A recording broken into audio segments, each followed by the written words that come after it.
time I close my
What is happening? How is everybody? And a happy new year again to everyone. Hope you're all doing well. Big up to everyone in the chat. Don't forget, hit the like button, guys, straight away. Let's get them likes up straight away. Hope you're all doing well, guys. Hope you're all doing good. This is the Liverpool show. Daily 12:30 shows from now on, guys. Monday to Friday, every day. 12:30 shows. The Liverpool show. Guys, we've got a lot to talk about today. We have got a lot to talk about today, guys. The Jurgen Klopp press conference last night went off. Everyone is talking about it. The wording, the way he spoke about transfers. Does Jurgen Klopp have too much power? Does Jurgen Klopp have too much power in this team now? Is he too in charge? You know, is FSG all to blame? Are they 100% the bad guys? Or has Jurgen Klopp turned heel? Has Jurgen Klopp turned heel? Has he gone with the dark side? Who knows? We're going to talk about it today, guys. We are going to talk about it today. I've got some guests joining me soon as well. Hopefully they'll be here soon to talk this with me, especially G. I know G's got a lot to say on this. So when he's here, we'll get his thoughts on it as well. But man, I'm going to show everyone right now. So I'm going to share something with everybody. Big up the chat. Hope you're all doing well. Ash, hope you're doing well. Captain Salisbury. Edward Bailey. Everyone in the chat. There's loads of you in here already. Big up to you. Pat-Man, Leverson, 6 times Trudon, Edward, Psychedelic Scientist, Youssef. Big up Storm. Big up all of you guys. Big up, big up, big up, big up. Happy New Year to all of you if I didn't see you yesterday. Big up to every single one of you. So I'm going to share the screen right now. We'll go. All right, let me just. This, I don't know why it is, but StreamYards is really peeing me off lately. It's not working properly. That's my head in. But let me just get this up. I'm going to share the screen with you guys. I just want everyone to, watch this. I want you all part of it. In case you didn't see it, because I got a wording on it as well. I'm going to talk about, but I also want to get everyone can hear it as well. We need to chat about these things. This is what this channel's about. It's what we need to chat about this sort of stuff. Right. Let me share the screen now. It should work better now. There we go. It's working. There we go. Right, because this is on Twitter, I should be able to do this. Yeah, and fingers crossed, Liverpool don't come and cancel me. So I should be able to do this because on Twitter. Hopefully you hear it. And dreams, but we sign an outstanding player like Cody Gakpo, and the next thing you can read, and who next? So as if we wouldn't have a team, honestly, if there are no players out there, and just we cannot play like Monopoly. So it's not like this. Never did, and I don't understand that. So of course we cannot just spend, and never could. surprisingly. And we always sorted our situations. And it's a big part of my philosophy, really working full of faith and trust with the players you have. My philosophy. There's the key word. There's the key word, guys. My philosophy. My philosophy. Let me go back a bit. Part of my philosophy, really working full of faith and trust with the players you have, and not constantly questioning them by telling them that we need another player for that or that position. I think with Cody, and it's obvious, and not only because we have that void now, the quality he has, the timing is perfect. If we would have waited until the summer, it would have been definitely even more expensive, or somebody else would have picked him. But that somebody's surprised when I say we will not now start just, what is that, splashing the cash. Is that the right saying? Yeah. Oh, not bad. We never did it, and I know it anyway. So that should be really clear. Right, there it is, guys. There it is. So it's a mad one, ain't it? It's a mad one. What do we take from that, guys? What do we take from that? I don't know. I really don't know. Look, Klopp has basically said there that he said things we know in a way. You know, Liverpool can't splash the cash. Liverpool only have so much money. We can't, you know, buy a gap code and go and buy Jude Bellingham. You know what?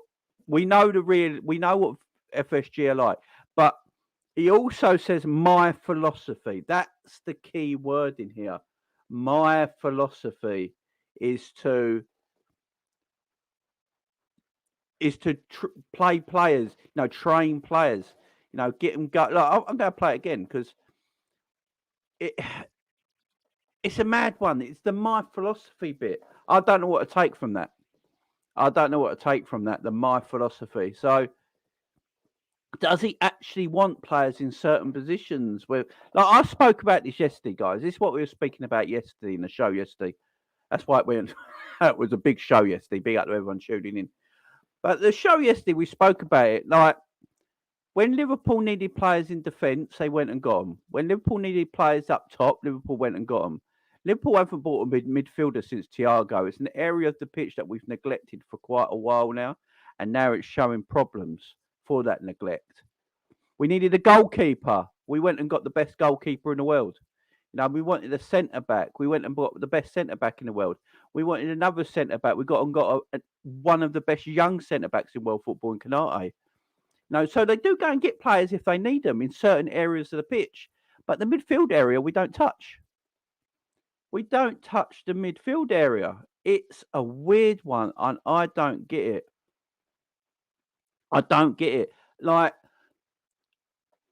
Thiago's your last midfield signing. Yeah, everyone rates Thiago. Thiago's a quality footballer. There's no doubt about it. But you can't then leave Henderson to get older, Milner to get older, keep Ox around because of his injuries, Keita around because of his injuries. I know what Klopp's thinking. I know what Klopp's saying as well. You know, I don't know. Let's get Ash's super chat. Ash says, "Do you all believe Jurgen Klopp can't lie? Relax, guys. All he's doing is giving confidence to the existing players. What do you want him to do publicly? Say the midfield is dead. It's second, Jan. Calm down. Big up Ash for the super chat. I do appreciate that, my friend. Thank you very much. I agree with what you're saying, but I don't think that's what's going on here. You know, it's the my philosophy bit, Ash. The rest of the press conference, yeah, fine. It's the my philosophy bit. That part of the press conference, because I've been saying it for a while. I've been saying it for a while. Like, Jurgen has a lot of power at his football club, and the owners of this football club would never get rid of a Jurgen Klopp because, you know, all hell will come on them. I've said this for a while. Right, everyone with their FSG out brigade, all the FSG out brigade, yeah, is mostly on social media and Twitter, right? If John W. Henry isn't looking at social media and Twitter, he has no idea that the fan base don't like him or the ownership. Because when he goes to Anfield and he goes to the games, he gets a big cheer from the home crowd. They sing Liverpool songs. There's no posters or anything like that saying, "Oh, we want you out, FSG out." There's no booing of him. There's no hatred when he comes to the games. So when he comes to Anfield and watches a game, there's nothing there that tells me, if I was John W. Henry, that Liverpool fans don't actually want him there. Do you know what I mean? So if he ain't looking on social media and on Twitter or his family or anyone in his business, then how does he know everyone wants him out of the club? Do you know what I mean? So Jurgen Klopp is all power here. Jurgen Klopp is all power. Now, Jurgen obviously admitted earlier in the season that he got the midfield situation wrong. Where he admitted he got the midfield situation wrong, I think he acknowledges the fact that, again, his philosophy, my philosophy, is the bit I'm concentrating on here. I'm concentrating on my philosophy bit, not really anything of it. When he said it's my philosophy, right, he likes a certain player, right? He likes a certain player and he likes train that player to become everything he wants to become. Where everyone talks about Harvey Elliott, yeah? Everyone talks about Harvey Elliott on this channel, on other Liverpool channels. A lot of Liverpool fans don't like Harvey Elliott. Why does Harvey Elliott always play? Why does Harvey Elliott always play? And then a lot of people will go, it's because Liverpool have got no other players, so Harvey Elliott will play. But that's not actually the case. Jurgen Klopp loves Harvey Elliott. Jurgen Klopp just loves Harvey Elliott. He really likes Harvey Elliott. He's part of his plans. He's part of that my philosophy part where Jurgen Klopp is taking a player and wants to improve that player, and he sees something in that player. So he doesn't want to buy a player that will take away from that player he really rates. Because if a player's come in, Harvey Elliott's not going to get as much game time. But I think Klopp really, really rates Harvey Elliott. And I think in a year or two's to come, he thinks Harvey Elliott's going to be a top player. So he wants to continue playing with him. Listen to the press conference. This is basically what he's saying. Now, I'm not saying all that's bad, by the way. I don't think all that is a bad thing. Yeah. I don't think you should have to spend hundreds and hundreds of millions on footballers if you believe in your coaching ability. If you believe in your coaching ability and you think you've got a player there you can make better, then if your philosophy is that, you're not then going to spend money on a midfielder that takes that away. Do you know what I mean? So I think that's where Klopp is talking from with the my philosophy bit, if that makes sense. I just don't think he looks at players or footballers like we do as fans. Do you know what I'm saying? I don't think he's looking at it like we do as fans. Now, us as fans, we're like, well, so and so is not good enough. Let's forget about them now. We need to move on, and let's go and get so and so. I said yesterday, there's players that have gone around Europe. There's players that have gone around Europe, that are very good footballers, that you would say are better footballers than what we got in our midfield right now. That are the Liverpool sort of price range between 20 and 40 million. That's what Liverpool like paying on players. Between that 20, 40, 20 and 50 million pound kind of player, yeah? That's what Liverpool like to play. A lot of them have gone around Europe that are quite good footballers that could easily come to Liverpool, right? Easily come to Liverpool. But we don't... What's stopping us getting them? Now, I've said this before. When Liverpool won the Champions League and Premier League, Liverpool had a midfield of Fabinho, Wijnaldum, Oxlade-Chamberlain, Milner, Henderson. Was that the best midfield in Europe and the world of football at the time? No. Was there better midfielders around the world? Yeah. No, Real Madrid had a better midfield at the time. Barcelona had a better midfield at the time. Bayern Munich had a better midfield at the time. Chelsea had a better midfield at the time. A lot of teams have better midfielders, yeah? So what stopped Liverpool getting these kind of players? It's a mad one. But yeah, this is what we're going to cut up today. I've got Enz in here now as well. Big up, Enz. How you doing, man? Big up, bro. Thanks for having me on, man. Welcome. Feels cold today. You cold? You cold? Yeah. Man, I don't feel the cold that much. I'm quite lucky like that. I'm quite a lucky boy. I don't feel the cold. But I'm going to share that again. So I'm going to share this again so we can all enjoy. So, guys, there's 130 people in here. Don't forget to smash the like button today, guys. Please, I do appreciate it. We only got 36 likes and 130 people in here. It makes no sense. So hit that fun button, guys. Get the likes way up. Get the likes way up. Let's get towards 100 likes, please. 100 likes, please. So, guys, I'm going to share this one more time. Hang on, let me just all right, let me get this up because StreamYard is playing piss ass on me today. Right, let's do that. There we go. It's working now. Right. So one more time, go play this, guys. Look, guys, what we're doing here today as well. This is a channel where I don't hate on anybody. Everyone knows this on my channel. I don't hate on Klopp. I've never hated on FSG. In fact, every Liverpool YouTuber calls me the positive Liverpool fan because apparently you're not meant to be positive these days. You've got to be a negative, boring bitch. But I'm apparently the positive Liverpool fan. So I'm not hating on anyone. It's my job. It's my channel. I'm just bringing information to the public and we're having a discussion about it. And that's all it is. I'm not hating on Klopp. I'm not hating on the owners, not hating on the players. We're having a proper discussion about it because it needs to be discussed. You know, it needs to be discussed. And why shouldn't it be? Can't just sit here and pretend everything's rosy. You know what I mean? So let's play this. Hopefully you can all hear it again. And I don't want to disappoint anybody and dreams, but we sign an outstanding player like Cody Gakpo, and the next thing you can read, and who next? So as if we wouldn't have a team. Honestly, if there are no players out there and just we cannot play like Monopoly. So it's not like this, never did.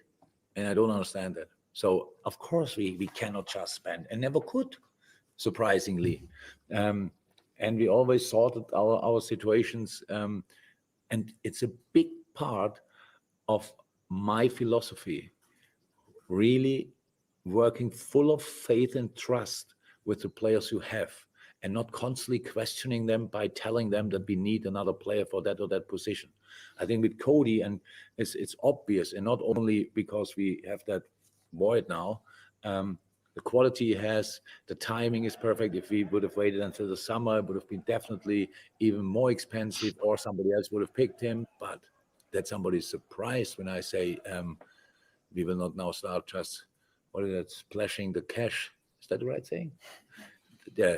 Oh, not bad. We never did it, I know it anyway. I don't want to point anybody and dreams, but we sign an outstanding player like Cody Gakpo, and the next thing you can read, and who next? So as if we wouldn't have a team. Honestly, if there are no players out there and just we cannot play like Monopoly. So it's not like this, never did. And I don't understand that. So of course we cannot just spend and never could, surprisingly. And we always sorted our situations. And it's a big part of my philosophy. It's that bit there. My philosophy. Now, I understand what everyone's saying in the chat, and you're right. There is things Klopp's right about as well. So let me just finish this one more time. We get everyone's opinion. Really working full of faith and trust with the players you have, and not constantly questioning them by telling them that we need another player for that or that position. I think with Cody, and it's obvious, and not only because we have that void now, the quality he has, the timing is perfect. If we would have waited until the summer, it would have been definitely even more expensive, or somebody else would have picked him. But that somebody's surprised when I say we will not now start just, what is that, splashing the cash. Is that the right saying? Yeah. Oh, not bad. We never did it, and I know it anyway. So that should be really clear. Right. All right, big up G. How you doing, man? I'm all good, man. How are you guys? Ends, how you doing, bro, man? Hope you're good. You're muted, Ends. You're muted. When you got kids in the background, sometimes I got to mute it. No, I'm saying I hope you're well as well, man. I appreciate it. So, yeah, man, I'm all blessed, man. So what we heard there, right? Look, it's my philosophy for it is the thing I am mostly looking at today, the my philosophy part of that whole press conference. Because what he said in that press conference is true as well. We can't splash the cash. We all know that. So I do get a bit irritated when people go into a press conference and ask Jurgen, why aren't we not buying 7 players? And Jurgen's like, well, surely you know this club. So I agree with him on that part, right? I'm not going to disagree with him there. We can't splash the cash. There's no doubt about that, right? But. Cav said this yesterday. If you know you've not got money, yeah, right, and money's tight, but you've got areas of your pitch that you need to sort out first before something else, should you not have bought Darwin Núñez, bought Gakpo instead for cheaper, and then spent the other 30-odd million on a midfielder? Now, so when they say can't splash the cash, but you see us buy 2 forwards in one season, you know, we've got Darwin in the summer, Gakpo in the January, so that's 2 forwards in one season and 0 midfielders, when a whole world knows Liverpool really need midfielders. Could you have signed 1 forward out of that money? Could you have signed 1 forward and 1 midfielder? So all this thing about splashing the cash, I agree with, right? But you could like, if I've got, we know how tight money is in the world right now, especially in this country, because there's shit government, right? But you know, everyone's, you know, if you got 20 quid and you got to last it a week, yeah, I'm not going to spunk it all in the kebab shop to feed my family in one day. Do you know what I mean? I got to make that reach. I go to Aldi, which I don't like, and I've got to make that stretch. All right, I'm a Sainsbury's man, but I've got to make that stretch, you know. So Liverpool are like, no, let's just get 2 attackers, but the midfield area. So I understand what Klopp's saying. We don't splash the cash. Why does everyone keep asking me in every press conference? You know, we've got a great player in Gakpo. Who's next? When they know how the club works. But G and Ends, I'll get your opinions on this. My whole thing of the hot Wonga loan setting, the true nonsense. My whole thing on this is the my philosophy part, Ends and G. So I want your opinion on what he thinks, because what I've already said about the my philosophy bit, I used Harvey Elliott as an example. Liverpool fan base are very mixed on Harvey Elliott. I mean, I like Harvey Elliott, but a lot of Liverpool fans are like, oh, yeah, it's not good enough. He shouldn't play. Why does Klopp persist on him? A lot of people say Klopp persists on him because there's no one else, which ain't the truth. The truth is, and people might not like this, Klopp really likes Harvey Elliott. Klopp really, really rates Harvey Elliott, right? And there's nothing wrong with that, by the way. Your manager really rating a player that some of the fan base don't rate. It's like Mason Mount at Chelsea. Every Chelsea manager rates Mason Mount, but the fan base hates him, right? It's the same thing there. But with where the my philosophy pick comes into it, if you look at Harvey Elliott, so Klopp's looking at it, I've got a player here who I think can be a good player or a great player for us in a year or two's time, right? So I believe in my coaching quality and what I do on the training pitch to make him a superstar of a footballer. Why would I want to go and buy a player that takes Harvey Elliott out of the picture when I believe he can be everything, so we don't have to waste 50 million in that position, because I've got someone here in the next year or two who can be that player? Am I getting that right or wrong, guys? I'm not sure. Over to you. Let's touch on this philosophy side first. So him saying about that's his philosophy, well, his track record doesn't show that that's his philosophy, because the players that we currently have at our disposal, so you got Harvey Elliott, you got Curtis Jones, you got Carvalho now, you got the new kid at right back, he's come in, Ramsey, who else? And he sent a few out on loan. In terms of improving them, I haven't really seen Klopp improve these guys, because if we're looking at numbers wise, what do they actually offer the team? So the Carvalho, Harvey, Curtis, and Ramsey, I know he hasn't played yet, so I can't really use him just yet. The only one that's really looked like he can do something is Bisetic. But his track record doesn't show that he can actually make these young players grow into world-class players. So as a club, we need to move forward. So what do we need to do? Spend money and buy proper players. The other way you can look at it is we've got 11 midfielders on hand. So him buying another one doesn't make sense at the moment if they're all fit. So he's probably thinking, if the world thinks I need a midfielder, do I go out there and keep and let the world know that I'm going to splash whatever? Or do I let that narrative drop so the world doesn't think we need a midfielder because I keep going on and about, we got this man, we got this man, we got that man? And then when we do come to kind of offer for a midfielder, then maybe we get a better price. But we already know our club don't spend money, so I don't know why the media keeps asking him about that. Yeah, that's just a silly exactly. question to keep asking. Yeah. But going forward, obviously we do need to fix our midfield. But we got 11 players, bro. 11 fit midfielders. Would we go and buy another one? We got Melo. A lot of people are saying in the comments he has an option to buy him. I'm pretty sure about that. So do we buy him for a cheap 30 million if we can get him fit and then he starts playing and doing well? Is that an option? Is Morton coming back another option? So we're ranting and raving about midfielders. Bro, he's probably set in mind that, you know what, Harvey Carvalho, Morton, Besetic, Melo, possibly, those are his guys. If you look at Klopp's track record, he doesn't go and spend a lot of money on players unless we definitely need a player in that position. We as fans want it. He might be looking, going, do you know what?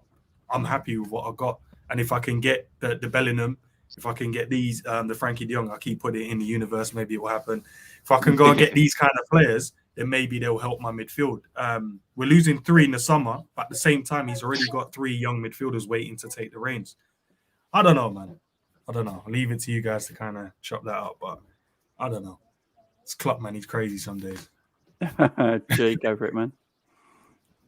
To be honest, everything ends it. Like Ends kind of said everything I was gonna say. Like, we need to remember this is Klopp, man. Like, we can sit here and we want Bellingham or Frankie de Jong or Caicedo, whoever, but Klopp, I keep telling you, this guy does not see what we see. He's not looking at the situation and sitting there and thinking to himself, yeah, I need more. Everything N said, like, that's why I was like, you know what, there's nothing I could even really add, because we have got 11 midfielders or however many. Like, realistically, we can't get another midfielder. Even if 3 leave, that's still 8 midfielders. And we're still talking about, you know, you've still got your, you know, big up Savage, man. You've still got your, you know, Mortons and that to come back, you know, from loan. So again, Klopp isn't looking at the situation and thinking that there is a crisis the way that we're looking at the situation and thinking, Exactly. yo, we need to get a midfielder, because the reality is, as you just said, Jamie, he likes Harvey Elliott, for example. Like that's just one player. Let's say, I'm not saying we do, but let's just say as an example, we represent the people out there who don't like Harvey Elliott. So that's 4 people here just who don't like Harvey Elliott, as an example. Klopp's not looking at it like that, though. He's looking at it thinking, nah, Harvey's my guy. Like, he's the guy that's going to kind of take us forward. As you said, Jude Bellingham, that's it. That's why I'm worried if we sign someone of a Jude Bellingham, as much as he's a very good player and stuff like that, if we spend that kind of money, we ain't signing nothing else in the summer, and we still need to worry about the centre-back position, potentially right-back position, potentially another. Like, there's other areas of the team, second goalkeeper, if Kelleher leaves, like, there's other areas of the team that we might need to kind of just upgrade on, or just potentially get another body in. So if you go out and splash that cash on Jude Bellingham, I could see Liverpool not signing someone for like 2 years, you know, just to kind of, you know, make that money back, if we obviously don't get the investment that we need to get. So that's why when I listened to Klopp's comments last night, it was like I was laughing, because I was just like, this is why, for me, Klopp has to kind of shift his way out now, because you're finally seeing, and I'm even seeing top red accounts confused. They're even baffled. Like, they were. I'm looking at the comments and they're even confused. Like, and I was like, rah, I never thought I'd see the day when I'm actually in agreement with, quote unquote, a top red kind of thing, just in that. And don't forget even a top red, just someone who's, you know, just that type of individual, because we're all seeing the same thing. We can all hear what he's saying. Like, he hasn't said anything that he actually hasn't even said before. But before, people didn't really want to hear what he was trying to say, because it didn't really fit what was kind of going on at the moment. Obviously, good times. Everyone's not really questioning what Klopp's kind of doing. Now we're in these kind of times. Now everyone's starting to question a little bit. He comes out with that. And the first thing I'm seeing from some people is they're talking about FSG. I said, forget FSG. It's your manager. We heard Conte the other day. If anyone who watched the game against Aston Villa, if you heard Conte's press conference afterwards. Now, I'm not saying that Klopp has to go down that route, but I love the fact that you've got a manager who's telling you how it is. The team isn't good enough. We need to get better. i.e., we then need to do X, Y, and Z to do X, Y, and Z in the future. If the fans think we're going to do this, they need to, rein it in, because that's not where we're at this current moment in time. The team needs patience, this, that. I want my manager to come out and say, he didn't say anything about the board. He didn't mention the board, in whether he said it in subliminals or whatever. It doesn't really matter. He didn't mention the board directly. And Klopp is doing this kind of, yeah, you guys know that we can't really spend, but at the same time, I don't even really want to spend anyway because we've got players here. So then I don't understand how anyone's read that or listened to that and thought, yeah, FSG, man, they're taking the flipping piss. I'm like, is Klopp taking the piss? FSG are just, they're happy with it. They're not going to say, yeah, I want to spend 200. Of course, they're owners. None of us here would do that either. If we were owners of a football club, do you really think that we're going to sit there and want to spend 200 million when we got a manager who we know can get blood out of a stone? Listen, you better keep trying to, get that blood out of a stone, because the reality is I don't want to spend. But if you do need to spend, like we saw with Gakpo, like we saw with Darwin Núñez, like we've seen with other deals, I can give you the money for it, but you just need to make sure that player is, the top-notch player. And the fact that Klopp's gone 2 to 3 windows, well, when I can't even remember who the last midfielder, if you take out Melo, the fact that he's gone this many windows, I think 4 windows, without actually signing a midfielder, does that tell you that Klopp thinks there's an issue? Of course he doesn't. He does not care like that. So, yeah, that's just kind of my thinking behind it. Facts, bro. Big up. Jose, one subscriber less. No more farmers and bullies allowed in my city. Raging pot, bullying blind people. What? I don't know what's going on there, guys, but it could be nice in the chat. And, I don't get what's happening in the chat where you're all going. The chat is flying past. There's almost 200 people in here, guys. So I can't really keep up the chat so much, but big up to everyone here. Big up to Ash with the super chat as well. Gakpo signing was an opportunity. I can't say that word. Signing PSV needed the cash in their books. We only paid 8 million, rest over 5 years. It's sell to buy model. FSG will still run the club. Sadly, nothing will change. Ash, I agree with that. Look, I agree with everything, guys, but we haven't actually sold anyone to buy Gakpo yet. So, we got we haven't actually sold anyone to buy Gakpo yet. But I get what you're saying, man. I get what you're saying. Big up the Savage, big up the Cav. Hope you're good, guys. Savage, big up you too. How you doing, boys? Big up, man. You good? Hope you had a good New Year, Big up, Savage. bro. Haven't seen you since. Yeah, man. Cav, what you following me for, bro? Huh? What did you follow me for, bro? I made my late entrance and you come after me, bro. You taking the piss? Hey, why did you message me before you can't ask me what I was wearing? I didn't. Hey, no, Cav, you're fully on saving some gas as well, bro. The jacket, man said it's just cold in the house.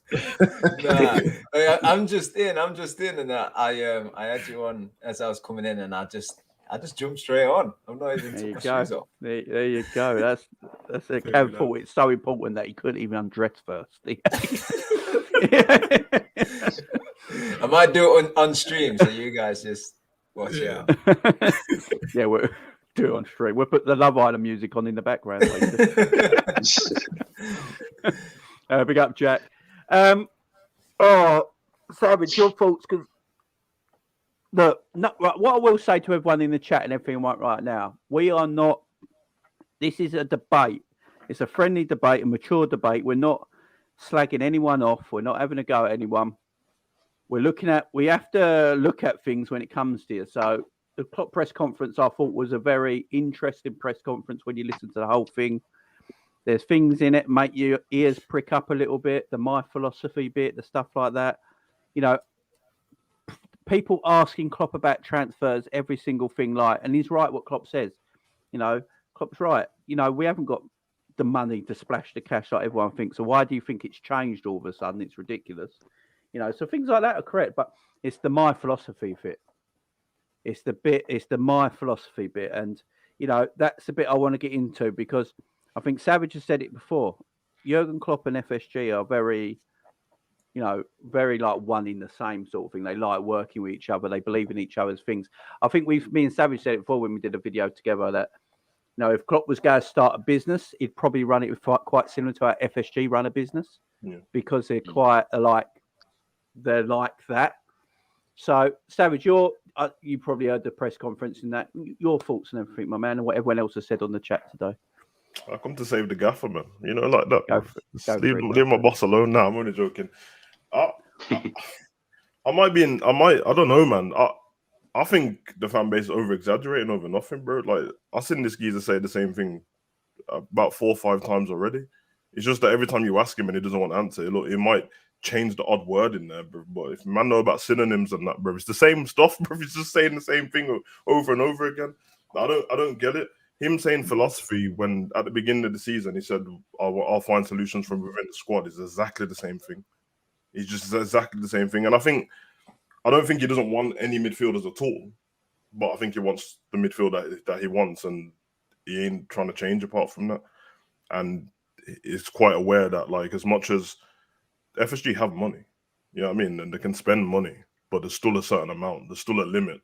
And I think he's fine with that. And I think he would like it if no one asked him, because then they can just go about his business, try and ride out the season with the midfield we've got, and then probably just get 1 midfielder or 2 midfielders in. It's probably not going to be the same. I said this before. The way we think, or the way the fans think about football, and the way we think about the Liverpool Football Club, I mean, it doesn't really align with how Klopp and FSG think, to be honest, bro. Like, I think both can be too idealistic sometimes. We can say about money like it's just nothing. And then they can not reinforce, like, they can't see what's going on with the talent. But obviously they're with well, not FSG, Klopp. Obviously is with the talent day in, day out. And he's put his trust into some players, clearly. I wouldn't say really the older statesmen and stuff like that, because they're just getting older. But for the youngers, I think he's put a lot of faith in them. And it's an awkward situation at the moment because we don't have our full Liverpool squad to actually be able to judge everybody, especially the younger talent, because they're in there with like a team what's like half-hearted. I don't know what's going on with them. They feel void of ideas. You put some of these players in with a squad who's working and playing like it was 2-3 seasons ago. And I'm not saying to go back to that. I'm just saying if it was, they look a little bit different. They look a little bit different, and they can learn off the players on the pitch. I don't know what's Harvey learning from our midfield on the pitch at the moment is not, bro. It's simple as. I don't know. I think he means what he says. This is what I always tell people. Anyone's trying to find other things to take away from Klopp's press conferences and stuff because they just don't want to see the truth and making up stuff that he meant this, bruv. He said it's weird, bruv. It's weird when people do that. It's like Bill, because he said no, bruv. The reason why everyone tried to say that FSG getting Klopp in as the manager was a no-brainer. Okay, it's easy for everyone to say that once we got him, but the reason why they got him in is because it's how when he got to Dortmund he was, and what he had to do with not a lot of cash and bring in certain players. And if you're going to look at the price tag of those players, I think Royce might have been the most expensive at like 15 million. The rest were like 2 million, 3 million. For FSG, they're like, this is perfect for us, bro. You know what I mean? Minimum spend, maximum gain, and it worked. And we've built our club up to a sustainable source now where we can still make profit. And that's all FSG care about. And I don't know why people get mad at them for caring about that. They're a business member. That's what they're supposed to care about. And for Klopp, that's why they got him, because they're like, well, this geezer's quite idealistic. He thinks that, you know, we can take this youth in and change this around and work with what we got in certain aspects. And every now and again, he's going to ask for somebody, and we might give it him at the time, or we might make him wait for another 6 months, which is, I think, what happened. I think that's the only disparity between the two, is that when Klopp does decide, yo, this is going wrong, I need this player, I don't think he can say to FSG, I want this player now. And they're like, all right, just take it now. He has to wait. And I think that's what happened in the COVID season when he was like, we need centre-backs. He kind of came out in the press conference and pretty much said, like, yo, this is what I need. And it ain't happening, bro. We got bills to pay. And then you see what happened after that, man. We got Canate in the summer. We would have wanted him in when we wanted him. We just about got through with the Champions League. And I think every time Klopp does something great for the club or wins something, for FSG, they're just like, yeah, you're just confirming what we said. You don't need the money when you said it, bro. But they are one in the same. I don't think I think FSG in or FSG out and Klopp in, Klopp out is kind of childish, to be honest. You can want a new manager. There's nothing wrong with that. I think when people go around #FSG out, I'm like, big man, you go get a job, man. You don't even know about this. You're right. It's childish. Hey, you're right. You're right. They say FSG and then they say John Henry, and I'm like, bro, But John Henry's a guy. FSG is the company. There's like 28 shareholders. He's not one person. And I don't know if people know what it's like with having shares, but you don't just go in and say, yeah, this is what's happening. You got to talk to your shareholders, bro. Come on, man. Do some education, guys. There's Google in it. Fucking hell. Anyway, Savage has spoken. No, I mean, like, I agree with a lot of what you said as well, my man. Like, me and Savage spoke about this loads, about the FSG Liverpool out stuff all the time. And it is right. Anyone, you know, all this hashtag FSG stuff, it is, you know, I find it weird when you get a 40-year-old man putting hashtag FSG out on Twitter. It's like, really? I mean, if you want to do a protest, go to the game, go outside Anfield, do something where it's going to get noticed. Because I'm telling you right now, it's not getting noticed on social media. It's just not. It just ain't. Cav, you had some good points yesterday, especially when you're talking about the transfers where, you know, we got Darwin Núñez and Gakpo in, two forwards in one season, you know, half a season, if that. Yeah. And we've got no midfielders. And like you said, if we always will go trying to get Gakpo, why not get Gakpo in the summer and then spend half the money that we would spend on Núñez on a midfielder, like share it around? Was your opinion? It was a good opinion you had there. So what's your thoughts on everything you heard from Klopp, what the panel has said, everyone in the chat? What's your thoughts on everything? Yeah, look, I think the guys have covered some very good points with regards to the press conference. As Savage says, there's nothing new here. It's Klopp being Klopp and Klopp being sensible. You know, he's got to manage what he says to the press, because if he goes out and says, yeah, we've got money to spend, well, he's shooting himself in the foot. But when he goes and tries to actually sign some players, or Julian Ward does, or what have you. So he's never going to come out and say we've got money. And we know all of that, right, from a business standpoint. But I sort of listen to, what I try and do is listen to the tone of Klopp, because obviously he speaks very good English, but it's his second language. And you kind of have to listen and try pick up on when the pauses are in when he's speaking. So when he says about his method and his strategy is to develop players, he says it off the back of, you know, other statements. And what I think what he was trying to get at was, like, he's trying to say, look, our philosophy isn't to go out and splash money and get players in and then throw them on a pitch and that works. Actually, we want to develop players. We want to work with them. We want to, you know, help them grow, and then inevitably that will help us. And he kind of then said it as in, that's what I want to do as well. That's my methodology. That's what I like to do as a coach. And we know that because Klopp's our manager, but he's our coach first and foremost. He likes to work with players. He likes to develop them. And a lot of people often hear that and they're like, oh, well, that's not good enough then, because we as fans, we think we should just sign players is the quick and easy solution. But that's not how this guy thinks. If that's almost like the last resort for him, if he sees a player and he thinks there's quality there, he will try his utmost to get something out of that player and try to develop them into what we need, right? And then if he truly believes that that's then not going to work, he will then go out and sign. But signing players is the last resort. And I must admit, I admire that. I do admire that, because he's doing the work. Do you know what I mean? It's sometimes guys don't want to do the work. They want the easy solution. And the easy solution costs money, which obviously we can't do a whole lot. So I kind of get what he's saying, which is why I'm not getting carried away with him saying, oh, and that's my philosophy. I'm not taking that as like, oh, he's saying he wants to just work with players and not sign people, and that's not why we're signing people. I don't take it as that.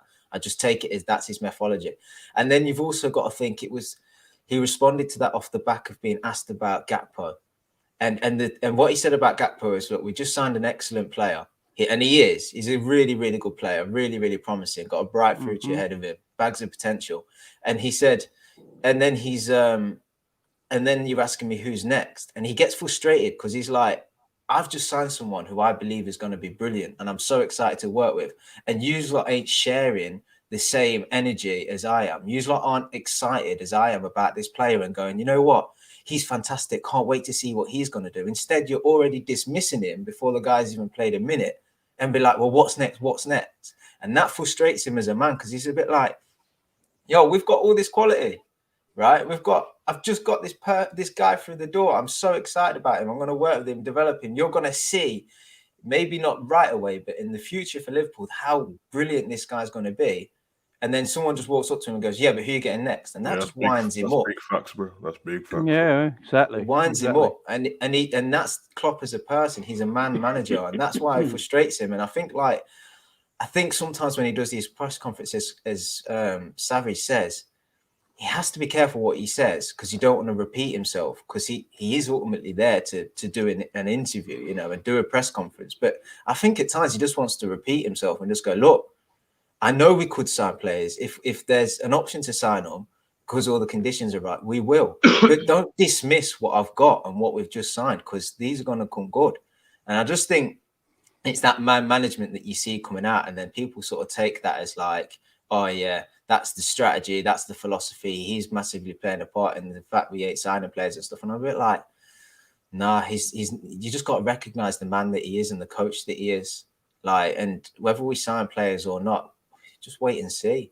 Like, I think that we will. I still think we'll get somebody in this January. I don't think we need to take what Klopp's saying as like the fact that we won't, to be honest. So it's funny. Like I say, Savage says this, and I'll back it every time he says it, is just go watch the press conference and don't read it. Don't read the press conference. Go and watch it. Watch the whole thing and listen to what he says and listen to what he's saying after the question he's just been asked. Bro, I didn't know there was a problem. I didn't know everyone found the problem until this morning because I watched it and I was like, oh, normal press conference. I didn't know that everyone had an issue with it. I didn't get it at all, bro. Yeah, and thing is, we know all of this, but as fans, we want a quick solution. And like we spoke about it yesterday in particular and prior, Liverpool aren't playing well at the moment. And what fans instantly think to do, because it's like the FIFA generation, if you like, and we're all, you know, we're not coaches, so we're not thinking about what we can do on a training pitch and how we could get the best out of them. Some guys try to break down tactics and formations on a basic level, but we instantly go to just sign that player. And then we go right to the top. We're like, sign Enzo, sign Jude, £100 million players. That will fix a problem. Football's much more involved than that. It's not that simple. And we're like, I think as fans, we've kind of worked ourselves up that we're going to go out and sign like £100 million player when the club has never come out and said they're going to do that. Like the club has never commented on any of the Jude stuff. It's us that's riled these things up. And sometimes you can get swept up in it. And it's great because you kind of feel like, I mean, I'm one of them. I've fallen into the trap of thinking, oh, Jude is a strong possibility. But that's my own fault for buying into what all the fans are saying and the fact that Liverpool haven't come out and dismissed it. But Liverpool have never come out and said, we're signing this player, or yeah, we're going to spend bigger than someone and this and that. Like, so we can't really criticize them when they come out and just do these kind of transfers because it's not on them. Sometimes it's a little bit on us as fans to go, well, we built all this up. Like, so. Yeah, Cav, you make a massive point with that last part there because although all around the internet is like, this is why sometimes it ends up being flip-flop because you can think stuff about a certain player and think it's good or that, but really not give a damn. But as soon as it comes in the media algorithm and everyone starts talking about the same thing, it's just like, we're getting Enzo, but a week before nobody cared. And like, before we get Schumann, we didn't get him, so everyone just went on to the next person. At one point it was Barella, and then moved on from Barella. And I'm just like, bro, then it was Caicedo. And then it's like, oh, it's coming in the last minute, the transfer window, because he likes someone's post. I'm just like, bro, where's this coming from? Like, Amrabat come from nowhere, bro. And then when he made the bad boy tackle on Mbappe, he got extra height. It's like, oh, nah, he's definitely coming then. He's got a skinhead. Fabinho's got a skinhead replacement. I'm just like, bro, no one's ever said anything, bro. So that's why I heard people screwing the other day when they're like, oh, no, Chelsea's definitely getting Enzo now. We fucked it again. I'm like, yeah, I've never heard man say that. No one wanted Enzo before the World Cup. The thing with the Enzo thing, I'm actually glad Liverpool ain't doing the Enzo deal because he went for 10 million in the summer and now he's going for 130 million. He's played in a decent, That's just madness. And in theory, did Enzo Fernandez really have that great of a World Cup? No, I was the one. I was watching it saying he was. Do you know what a better question is? How many people that take everyone that's tweeted that we should sign Enzo and tell me what percentage of them have watched him since he left the World Cup? I'm telling you now, it'll be less than 5%. And he just got these people, and I'm not being funny. That's fine, right? That's fine. But don't screw and say FSG out when they're not spending £100 million on a player that you won't even watch more than 3 games about. Like it's a rubbish take. Like you see a guy at a World Cup surrounded by world-class stars that were the favourites to win the World Cup, and he played well. Don't get me wrong, but some people watched him prior, right? And then I guarantee no one's watched him since. Because if you've watched him since, you will see that he's not been great. He hasn't actually been great since he's played after. But you want a club, right, that are very honest. They're very honest in the fact that they can't compete with the bigger spenders in this league. You want them to go out and splash £100 million on this player that you're convinced about, that you've watched a handful of times. It's like you've got to really have balance in what you're saying. I mean, it's perception versus the reality, isn't it? Perception versus reality. We perceive it to be everything Cav said, everything Savage, everything. Everyone's. It's like at the end of the day, we're all saying the same thing, really and truly, just in a different way. Like at the end of the day, Klopp's press conference, we've heard it all before. He ain't said anything that was really like, oh my goodness. Like he's just, as Savage said, he just said it in a different way, used different words that might have tricked people up a little bit. You know, as Cav said, how many people have ever even watched Enzo? I personally have always said, I ain't watched the guy enough to even know if he's worth 10 million, let alone the 110 million that he's reported. So I'll never judge him either way. I've watched Jude obviously a lot more, and I still don't even think Jude's worth the money. So that tells you kind of, you know what I mean? But that's just my own opinion. Again, Amrabat, I promise you, I did not know who that was prior to the World Cup. I wasn't checking for Amrabat, didn't know if he was good. As Savage said, he made one tackle. All of a sudden, as Pac-Man said in the thing, he's got this Scouse uncle. Like those things are funny, but it always seems like those things always come true. Like, you know, we're hearing that Jude Bellingham's dad, you know, really wants him to. How do we know that? Do you know what I mean? Like, how do you even know that that's true? For all we know, like if Jude Bellingham's dad wants him to join Liverpool, but Jude's potentially thinking about somewhere else, I'm pretty sure I know who's going to win the race in that one. You know what I mean? I'm pretty sure Jude Bellingham's going to pick where he wants to go, if all of that is true. But we don't even know. It's just all he say, she say. Like no one's really watched these guys. Like McAllister again. We can all sit here and I know that's. Yep. I know. Again, that's another shout. Caicedo's played what? 20, less than 30 games, I believe, in the Premier League. Talking about him, he had played 9 games. That's when they first started talking about him. 9 games. Yeah. Scored against Man U. Come on, Savage, man. Come on, bro. Like, what, 9 games? You do make a good point, bro. But you know what it is? Some people, strong personalities, speak with so much vim and like certainty that people they'll just jump on it, bro. Because like, I'll do videos and that, and then people will come in the chat and say that another YouTuber said that this. I'm like, bro, what are you talking about? Where this come from? And then sometimes there might be something that I know, and you're telling me, I'm like, but that's not the truth, bro. That's constantly. They did it with Jude constantly with the first. It's like, oh, trust me, Savage's whole family are Liverpool fans. I'm like, nah, his dad's a Liverpool fan. If you ask Jude, bro, he's kind of like one of them weird football fans who's just a fan of football. But if you asked him to pick a team, he'd pick Birmingham. So stop saying this weird thing, bro. I don't know, man. It's strange. Just quickly on the Jude thing, right? I think there is clearly firm interest there, right? But I think a lot of people are really convinced that he's going to come to Liverpool or that it's down the line and whatever, right? Because Liverpool haven't dismissed it. But Liverpool aren't going to dismiss it because they still want their finger in the pie. Like Liverpool come out and dismiss transfers when they know we're not in that race. We don't like the player, or we know the fee. We've gone there and we've been told what the fee is. I mean, but with Jude, they're like, we don't want to commit either way. Like, we obviously want the player, but everything has to be right. Like timing, fee, massively, payment structure, and all of this. Okay, so there probably will be conversations with him and with Dortmund already and what have you. But they're never going to come out and make such a strong stance to say, yeah, we're not going to get Jude, because then Jude's camp's going to be like, hold on a minute, I'm still chatting to you and stuff. So I don't think they're going. I know sometimes, and I'm probably a bit of a hypocrite saying this, but sometimes Liverpool come out and they rubbish stuff, but then that completely kind of like cuts it off. I think if Liverpool are interested in a player, they won't say anything. And with the Jude thing, I just feel like we shouldn't take it that he's going to sign because we've not dismissed it. We should just take it that it's a maybe because we've not dismissed it. Yeah, we need to, as fans, we need to stop like running so far ahead with these things. I think that's where the Klopp thing comes from, you know, because he's not defended him, but because he doesn't want to talk about the transfers ever. This is not a new thing, by the way. Like he's always, usually he'll just be like, you know, we don't talk about transfers in the season, and then he moves on from it. every now and again, if somebody keeps saying stuff to you, you do respond, and it ain't always going to be the best, bruv. And it's like I'm caught between, because like when he said the other day, if you watched the press conference before this one, when they asked him about Gakpo, and he was like, he was really surprised but happy that he said quite a few people knew about the deal and it didn't come out, and he was like, I was quite surprised by that, but he seemed really happy about it.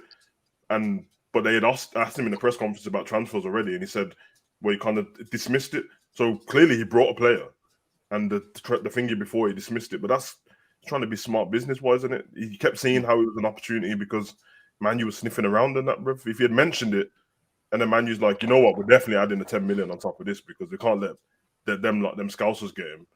Because Manu would have done that. It's Manu. It's the rivals, bro. It's just 10 million to the minute. So it's a smart thing, to be fair, but you will get caught in between. You read into too much to it. Every now and again, he's going to say something about the transfers because even if it's just like trying to joke, or we talk about this in the boardroom, like Pep Linders did the other day, that he made a statement about it. Then someone asked him again. The reason why he answered this question is because if you watched the press conference before, they kept asking him at the end, and he said the same thing.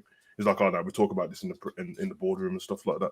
But yeah, it's very interesting, man. But it's one of them. But yeah, you're right. Reading into stuff, you can't blame FSG and Klopp if it's something that you've read into yourself. You can blame him if you say something and you can whatever. But they're reading into stuff because I've seen people say about people from the World Cup to sign and that, and in the same breath say, I don't like this guy because I've only watched him in the World Cup and I don't like him signing. I'm like, bro, make your mind up, bro. Do you like signing him off the back of the World Cup or not, bro? And then man tried to bring the example of Al Hadj Diouf to me and that. Relax. Do you know what we're doing as fans? Hang on, Kev. Go on. Sorry, mate. I just want to tell everyone. So the reason I did this video today, because everyone's like, I've seen someone just messaged me on Twitter and said, "Oh, you hate Klopp, you're an FSG man and all that." And it's like, I don't know I literally don't know what you're watching since we've been on, but that's not the case. The reason I'm doing this video is because what Jurgen Klopp, I've been doing this for over a year now, and I've been doing a lot of it with Savage as well. Me and Savage have always said that Jurgen Klopp and FSG are one and the same. If you're going to blame one, you're going to have to blame the other sometimes because they're very equal in their thinking, yeah? They're very equal in their thinking. And you've got so many people that think Klopp is blameless for everything and everything's FSG's fault. Now, if anyone knows me, everyone will know that I don't really give a shit about FSG, Klopp. I'm just a Liverpool fan. I'm a Liverpool Football Club fan. I just want my team to be the best, to be the best they can be. I've gone on other channels. I've gone on Jerry's show with G before and actually had arguments with the guys because, you know, I've got a different way of thinking and like, I think it's this, and I've gone on Saint's show. I've gone on Coppish. I've gone on other shows before and had my say, and everyone always says, "Oh, Jamie's the positive Liverpool YouTube fan, and he's the one, you know, he's always sticking up for FSG." So I'm not doing any of that. All I am is a Liverpool fan with a channel dedicated to Liverpool Football Club. That when Jurgen Klopp does a big press conference like that, and it gets clicks everywhere on Twitter, it's my job to bring it to people and get a panel and discuss about it and talk about it. And, you know, so I'm not going against anyone. The geezer DM'd me in my Twitter calling me, you know, this bloody FSG lover. My name is James Ross, man. Name is James. Yeah, just fucking, it's ridiculous. I'm just, and plus I'm a content creator. And if I'm the host of a show, I've got to do the devil advocate thing a bit sometimes. I've got to ask a question that I don't actually believe in, but I've got to put it out there and see what people think they know sometimes. So, yeah, just people are just people are idiots. But pick up Jack as well. Man, like Jack, you know, Happy New Year, bro. Boys. The Scass in our team.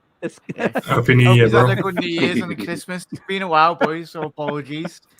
But hope you're all well. I swear, Jack's getting younger, bro. You look younger, Jack. Yeah, I was going to say, but Jay, to your point, Mason, and everyone, I've been, even ends, top of the show, absolutely spot on. And I can't use it absolutely hit the nail on, yeah. But you're damned if you do, Jay, and you're damned if you don't on social media. People take a segment of 10 seconds out of a whole hour of your video and then take that for what you said. But yeah, as I said, keep it up, mate. I'll catch my chat last week. Big up, Kevin. I think Kevin that get it as well. A lot of like these Liverpool channels, you know, you see what Paul Machin and all that get. You know, it's just like you're not allowed to be positive these days, are you? You've got to be a negative arsehole. that comes with negative views and you got to hate everything. And The then world's if full you of hate virgins, bro. you know what I mean? And then everyone loves that, and they're like, yeah, they're true fans. They're true Liverpool fans because they don't take this bullshit and they hate the world. You know, and it's like, no, that's not how it should be. Do you know what is? I as love well, Jay? Liverpool Football Club. I don't love Jurgen Klopp at FSG over Liverpool Football Club. If Jurgen Klopp and FSG leave Liverpool Football Club, I'm still supporting Liverpool Football Club.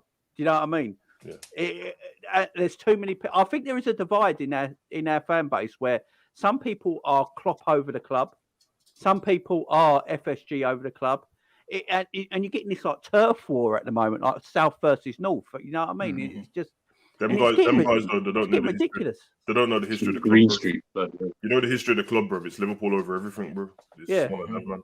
But Exactly. these little virgins online, innit? You already know the virgin. But if any man who's felt the warmth of a beautiful woman, bro, they ain't talking like that online. You know what I'm saying, bro? Do you know as well, Jamie? Like a lot of fans, right? They don't want to appreciate that multiple parties play a part in success. Yeah. So everybody wants to be like, oh, if things aren't going well at the minute, right? Despite still being in 3 competitions and having a chance at 2 of the biggest honors we can possibly win this season. Okay, it's been a disappointing season, but instantly people are looking for fans are looking for people to blame, and they will stick on one person. Well, it's a collective, and I know people don't like to hear that, but it's true. Like the players haven't done well, so you can pretty much lay blame on all of them. Klopp hasn't done well. Pep Linders hasn't done well, right?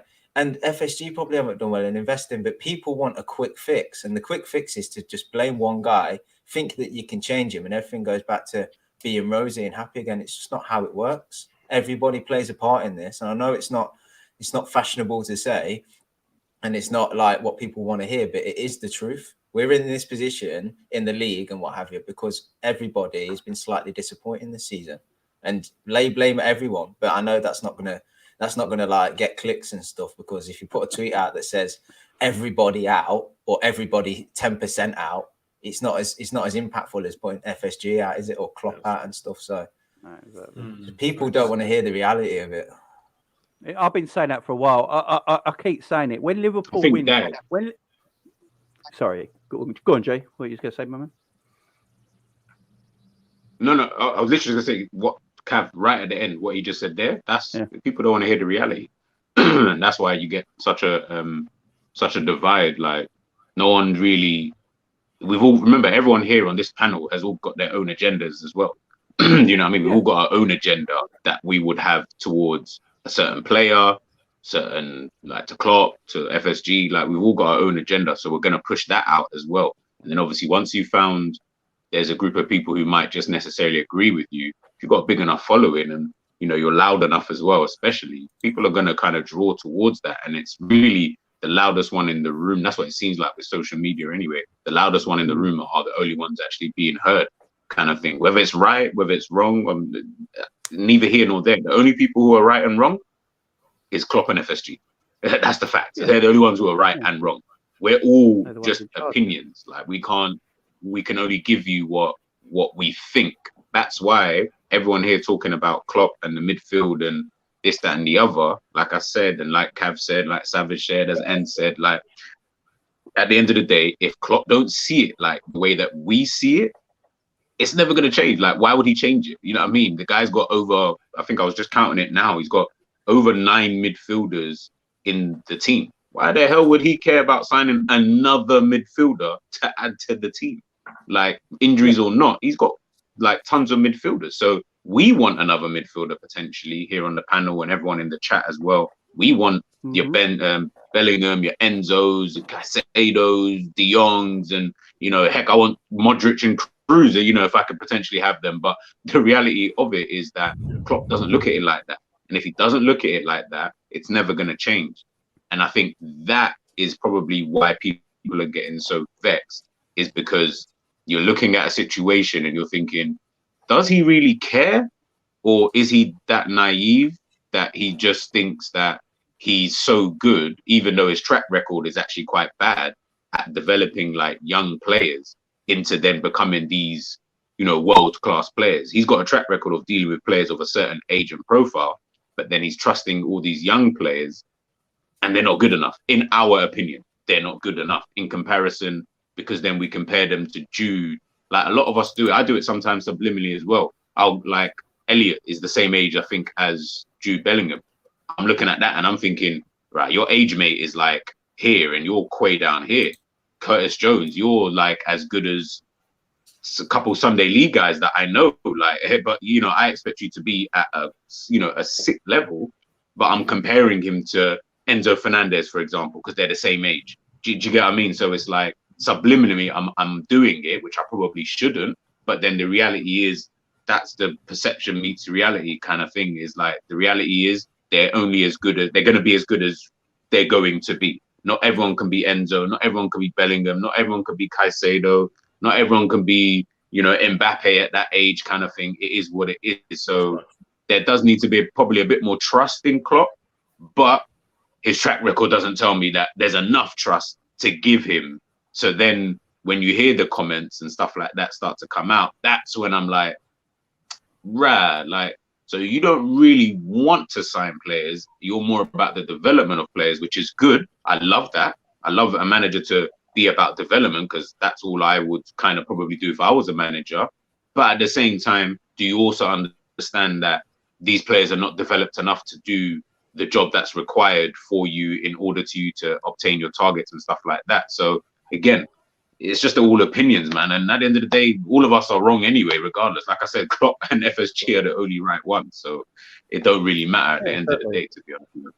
Question for the panel. Do you think, based on Klopp's previous philosophy in terms of he was only able to sustain trying to compete against City for 5 years, do you think now he's turned into the youth and then by the players he's buying, he's looking at the longevity of the club? He's looking like we need to be competing over 10, 15 years based on like giving the youth players a lot more opportunities. Because you look at the players now, we're looking at teenagers, most of them in our squad, in terms of the midfielders. Harvey, Carvalho, you're looking at Ramsey, if he gets Bellingham, you're looking at Nunes, you're looking at Gakpo, the Jotas, these kind of players you're thinking maybe over a 10-year span in terms of competing against the top teams instead of that 5-year window. Do you think that's probably where he's now changing? And we're thinking, no, we need players now to win now. But he's like, no, we need to focus on. Hang on, let Jack answer that first because he hasn't spoke yet. But let me just read out James's super chat. I'm a positive we'll get a midfielder. It needs refreshing badly. Let's be honest, guys. It looks like a sinking ship. If not, big up James for your super chat. I do appreciate, my man. Go on, Jack. I'll let you answer that first. Yeah, just a quick one on what G said there as well. We don't want to be like a Chelsea, and I know everyone will point to Chelsea's history in the especially in the Roman Abramovich era. But you look at like potentially getting Gavardio as well at the end of this season. You're getting Enzo in. You look at Kai Havertz, completely wasted as a footballer. He come with a big rapport in terms of the Bundesliga. I still think he's a very good player, but I just don't think he fits into the system. But to that point as well, lads, it's going to be interesting, and obviously ends spot on. It's about getting that core of players in the squad. Even Jürgen's time at Dortmund, having that young core. City will eventually. I think they're post Kevin De Bruyne. You're looking at Gundogan leaving as well, so their midfield's going to have a lot of surgery in the long term. Ideally, yes, we would like to add 1 or 2 midfielders, but when you look at the current, as you've already alluded to before, boys, everyone's jumping on these names and look at Enzo, not played a lot of professional games to compare to Jude Bellingham, played over 100 odd appearances in the Bundesliga for such a young player. Not many players have got that track record in European football so far. But yeah, to Enzo's point, I think we are, mate. I think stability-wise, Liverpool long-term, it sets Liverpool up in a much more stable, reassured position. Jürgen signed that new deal, Salah, and getting those key players, obviously Van Dijk potentially as well, Salah, and having that, every great side does always have a good core of mixture of youth and obviously experience, mate. I agree. And look, when you look at players as well, as fans, because we're fans, we look at players and think, oh, I'd love them at my club. Why don't we go players for that and things like that, yeah? But like you're seeing with Chelsea, like you're seeing with Man United for the last few years, buying doesn't always mean success all the time, you know, especially if you buy the wrong player. You know, you look at Man United. I think Man United spent more money than any club in the last 6 years or something like that, even more in City. Yeah. And they've struggled. You know, they're struggling. You know, you look at what they've done. They bought Anthony for 100 million, yeah, in the summer. We bought Gakpo for 36. They both played in the same Dutch league, and Gakpo's stats are better and he's in the same Dutch league, right? And they play that same sort of position. And like, hopefully, we got the better deal. We did our work better. You know, you don't always have to go and spend so much money on the big. Look at Man City. What is it? 18 million for Alvarez. Yeah. You know, and they got all this money. 18 million for Alvarez. You know, 8 million for this new South American fella they found. Who's probably really good. You know, because it is Man City. They know that they seem to have this down to a T. They're scatting. Yeah. Right. So. You look at Chelsea, if they get Enzo through the door, isn't that 400 million spent since Todd Bowley took charge? Yeah. And they're below us in the table, and we're dog shit at the moment. So, you know, and so I always think you don't have to spend hundreds. And I've always said this. I've always been shot down for it as well. But I don't think you have to spend hundreds and hundreds of millions to have success. Like someone said earlier, who in our midfield will get in any rivals midfield, right? I had the same questions thrown at me when Liverpool won the Champions League and Premier League with that midfield we had. That's true. Man. It was arguably would Henderson, Milner, Ox, Keita, Fabinho, maybe Fabinho at the time because he was probably the best in his position at then. But apart from then, Wijnaldum, would they got into Real Madrid's midfield, Bayern Munich's midfield? No, Man City's midfield at the time? Probably not. But guess what? We won the Premier League, Champions League back to back because it was a system that won us the title. Yeah. Because the players you have to buy have to fit your system, right? And people might not like that. Paul Pogba is a tremendous footballer, right? Man United didn't have a system for him to show what he can do, so he's frustrated, right? And couldn't play, so they let him go for nothing. That's disastrous. That's awful. That's not good because. You know, you look at Anthony right now. You got Sancho. Sancho, who's so wanted at Borussia Dortmund. Everyone's going for him. Liverpool fan channels. We should go for Sancho. Why aren't we going for Sancho? He could take us to the next thing in the next 5 years. He's the one we could get behind. He could take us places. He's struggling. He's struggling. Now, it might be the club he's at. He's struggling at. Or it might be that he just weren't as great as people think he was to start with. Look, Pep Guardiola don't get rid of a lot of players all the time if he doesn't think he needs them. Pep didn't see anything in him, but he saw something in Foden. Who's the one who stayed? Who's the one who left? Who's the one who looks better right now? Who's the one who don't?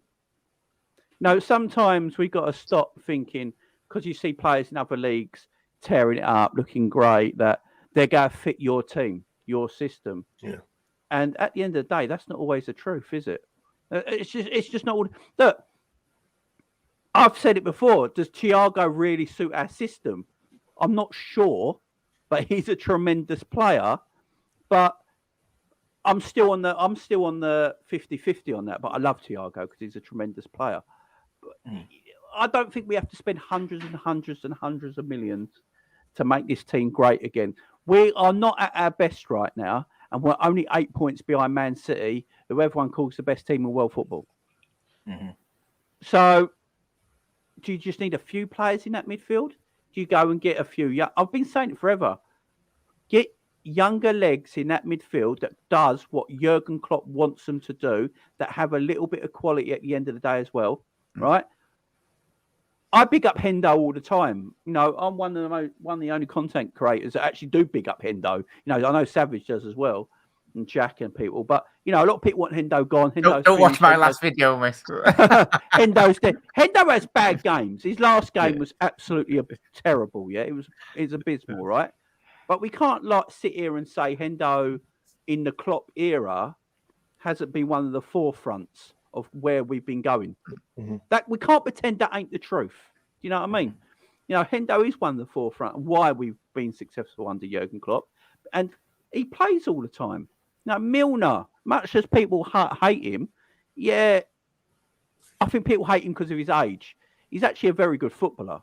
You know, he's a very good footballer. He's arguably a better footballer than Jordan Henderson, technically, right? Everyone forgets that season where he But did he break the European record.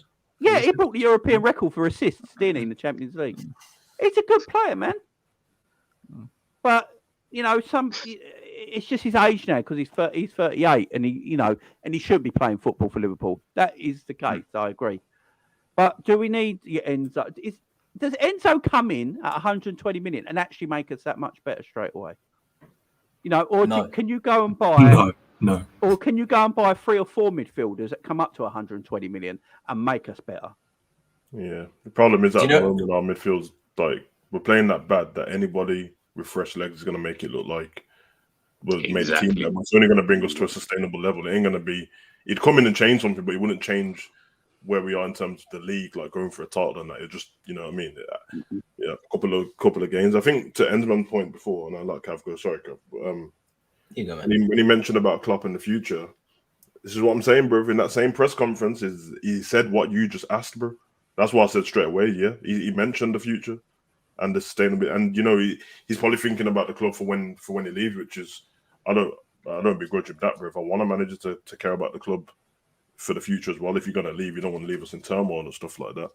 And in terms of players, what you just said, Jamie, about do you have to spend that much money? It's a weird one, isn't it? Because I'm like, just as a person, I'm quite like that. The way Klopp spoke about football, that's how I've always been brought up. But I know it's changing myself, innit? So I've always been that's why I like Klopp, innit? Because I've been under the opinion that you make players better and then you get the best out of your squad, but you can't deny that there's players out there where you have to go and buy talent every now and again. The hundreds of millions is the only problem I'll say with that, because I know exactly what you meant. So I think you're right, but wrong at the same time, only because the price has been hiked up now. So when you're saying about 100, like you have to go spend this money, you shouldn't have to, because none of them are worth it.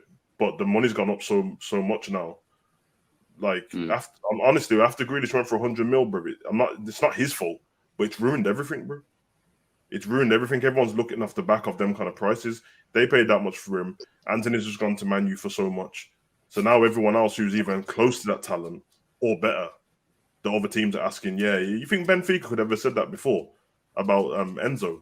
They would never have been able to talk like that. Nah, we're getting this man. Mudryk, people Shakhtar asking for like 80 million and that, bro. There's no way 5 years ago any of these clubs, they're small in terms of like European level. When we're talking about Champions League and that, these are the teams that finish bottom of the tables, bro. Shakhtar and Benfica and that. There's no way they would ever even turn down that much money, but they're so confident in the fact that, you like definitely want this player. So when we say we want 80 million for him, we're getting at least 75 because I know you want him. You won't stop talking about him. You're all showing your hand. Your fans won't shut up about him. So we'll just stay because one of you will buy him.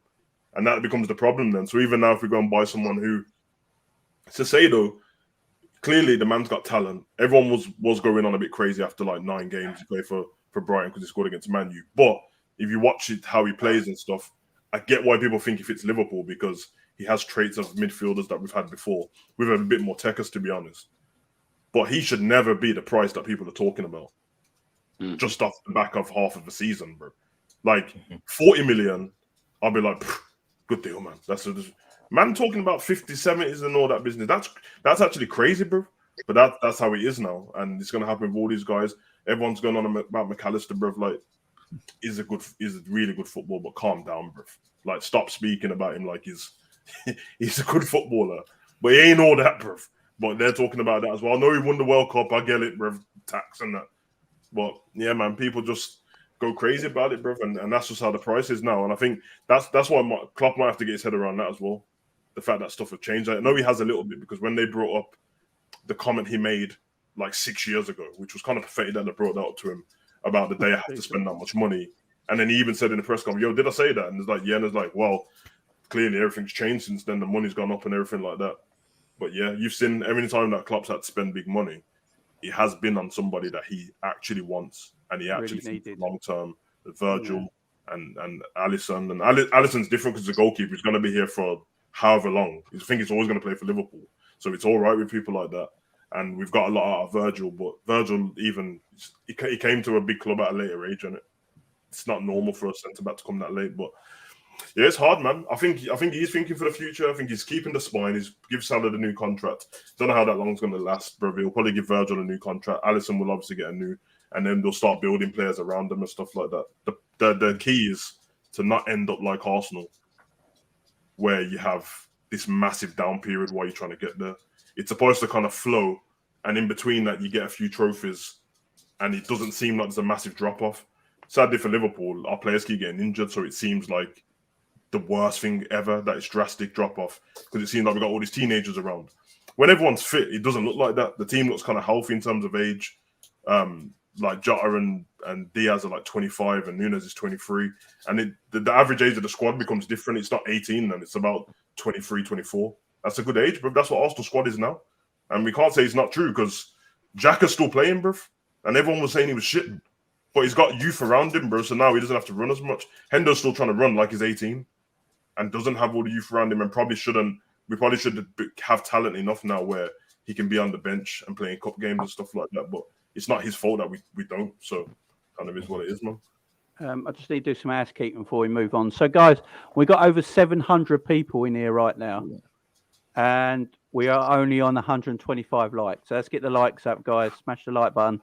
Try and get that past 200 at least, guys. I'd appreciate it. And I've got some super chats as well to read out. So pick up the gang and deep. Thank you very much, my friend, as always. Issue is not the personnel we sign, it's our timing of when we sign them. Kanate should have been got when we sold Lovren. Diaz should have been signed summer 21 and we win the league. And Gapco we signed due to injuries. And then big up to you for that. And then I've got another one. DJ Brains in the house. Big up to you. 1 Jude or De Jong for Hendo. 2 Amrabat or Casado for Fabinho. 3 McAllister or Madison for Thiago. Thiago, Hendo and Fab are bench players for the future. I've been saying things like that before. Thiago, Hendo and Fab, I think, are Jurgen Klopp's main midfield three. And then you need to... I think Klopp wants younger versions of that. That's what, you look at everyone we're interested in, they're younger versions of what we've already got because it's the system. And if they're not available, guys, I don't think Jurgen Klopp is going to buy a player if they're not available. The players he wants, he's very particular with. And I've been saying it, I've got no problem with that because, a situation like what Chelsea are going through right now, you've got look at that, bro. Bro, what are you doing, man? You're not fucking. Nah, bro, the man That looks mad wrong there, bro. You got players like at Chelsea. I feel for Graham Potter at Chelsea because is Graham Potter buying all these players at Chelsea, or are they just getting thrown at him? Yeah, and he's got to do something with them. Just how does it work? Chelsea they let Lukaku go on loan and buy a 35-year-old Aubameyang. What sense in the world does that make? It's appalling business. I forgot they got Lukaku. Yeah, exactly. Is it Zakaria or Zachary? I can't remember how you pronounce his name now. Yeah, Zakaria. They've just got a new thing, and they've just got a new head of transfers in. Like I think, yeah, the geezer used to work at Man City, so I think they'll change that. But, yeah. And Zakaria, he comes in. I remember Liverpool fans going, "Why aren't we buying him? Why aren't we buying him?" Every game I've literally seen him play for Chelsea, he's horseshit. So, that's I've not really watched him play before Chelsea. I'm just going what I've seen of him play at Chelsea, and I just like maybe we as fans we get our heads in a situation where we look at players play.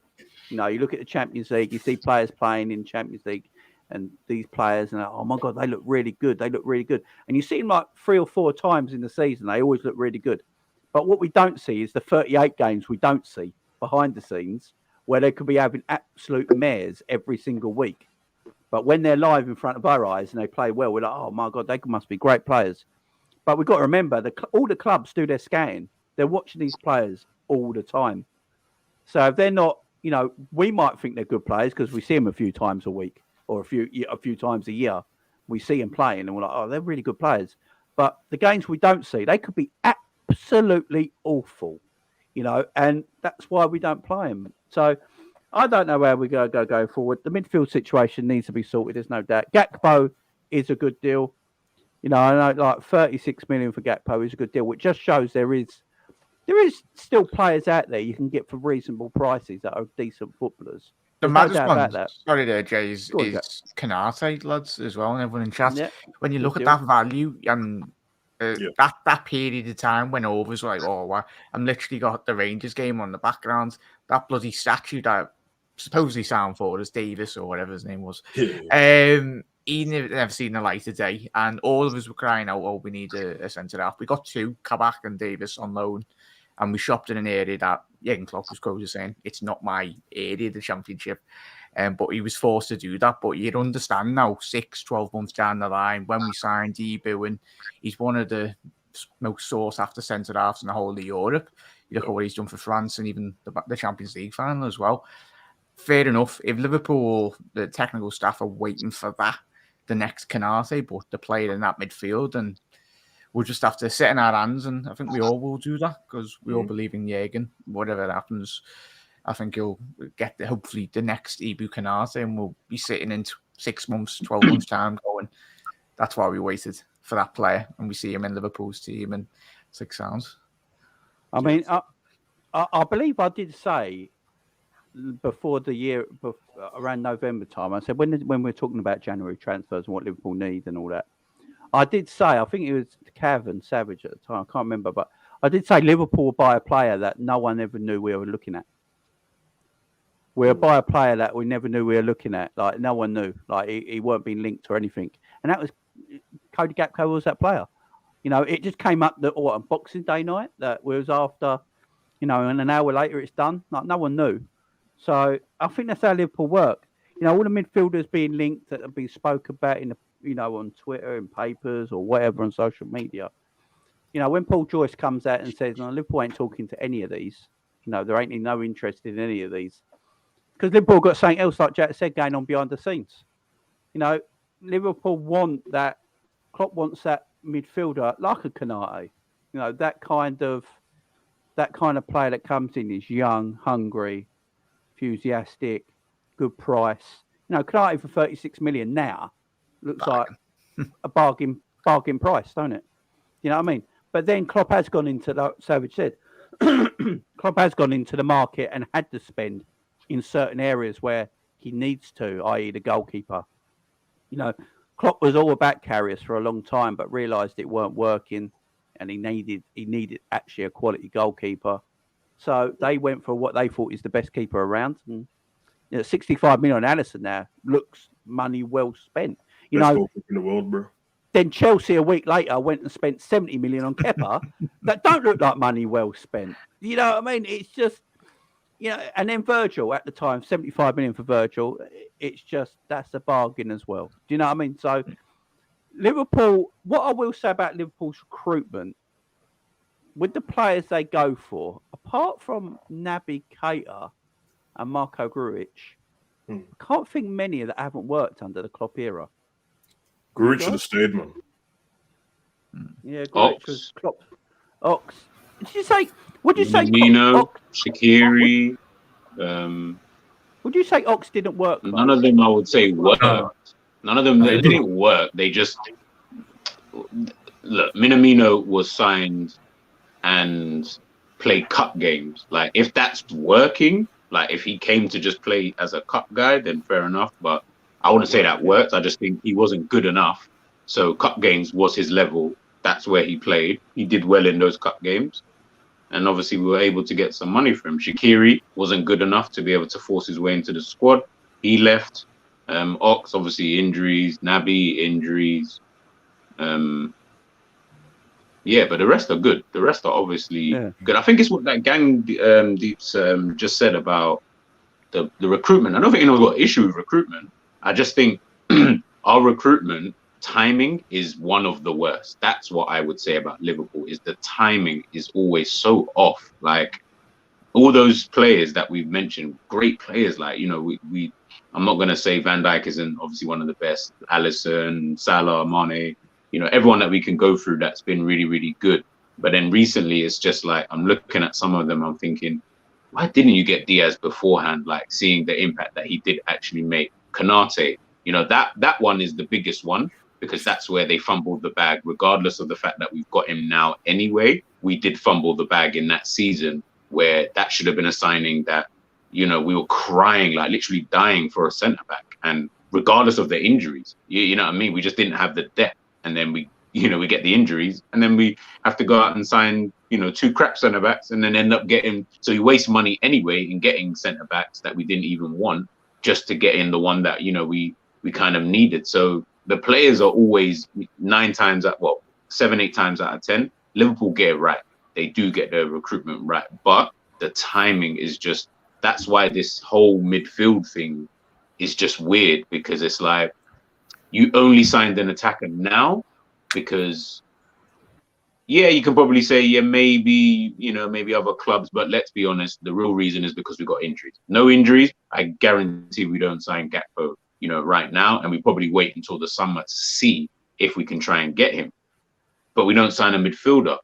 In the summer, it's the same thing, and that's why it goes back to Klopp. Like, Klopp doesn't see it the same way that we do. So, yeah, it's frustrating because we as fans, I guess we think we know, like, yo, like, we need a midfielder kind of thing. Like, we can see we need younger legs in the midfield, like players who can play the system that you want, but you don't. And you're doing everything that you possibly can to not get that. Do you get what I mean? It's like, you went, you know, you've gone and got this Gakpo, and I'm not saying it's not a good deal. Like, the deal in isolation is really, really good. But I'll be really honest, I wouldn't really care about Gakpo if I knew that, you know, we were getting in a midfielder or 2. That is where the pressing need for me is. Gakpo, sign him, don't sign him. He's not that good where I'm going to be that, you know, crying my eyes out if he doesn't, you know, sign for us. Do you know what I mean? He's not of that level in my personal, you know, opinion. You know, we could have missed out on Gakpo, and I don't think we would be any worse off than we are at this current moment in time.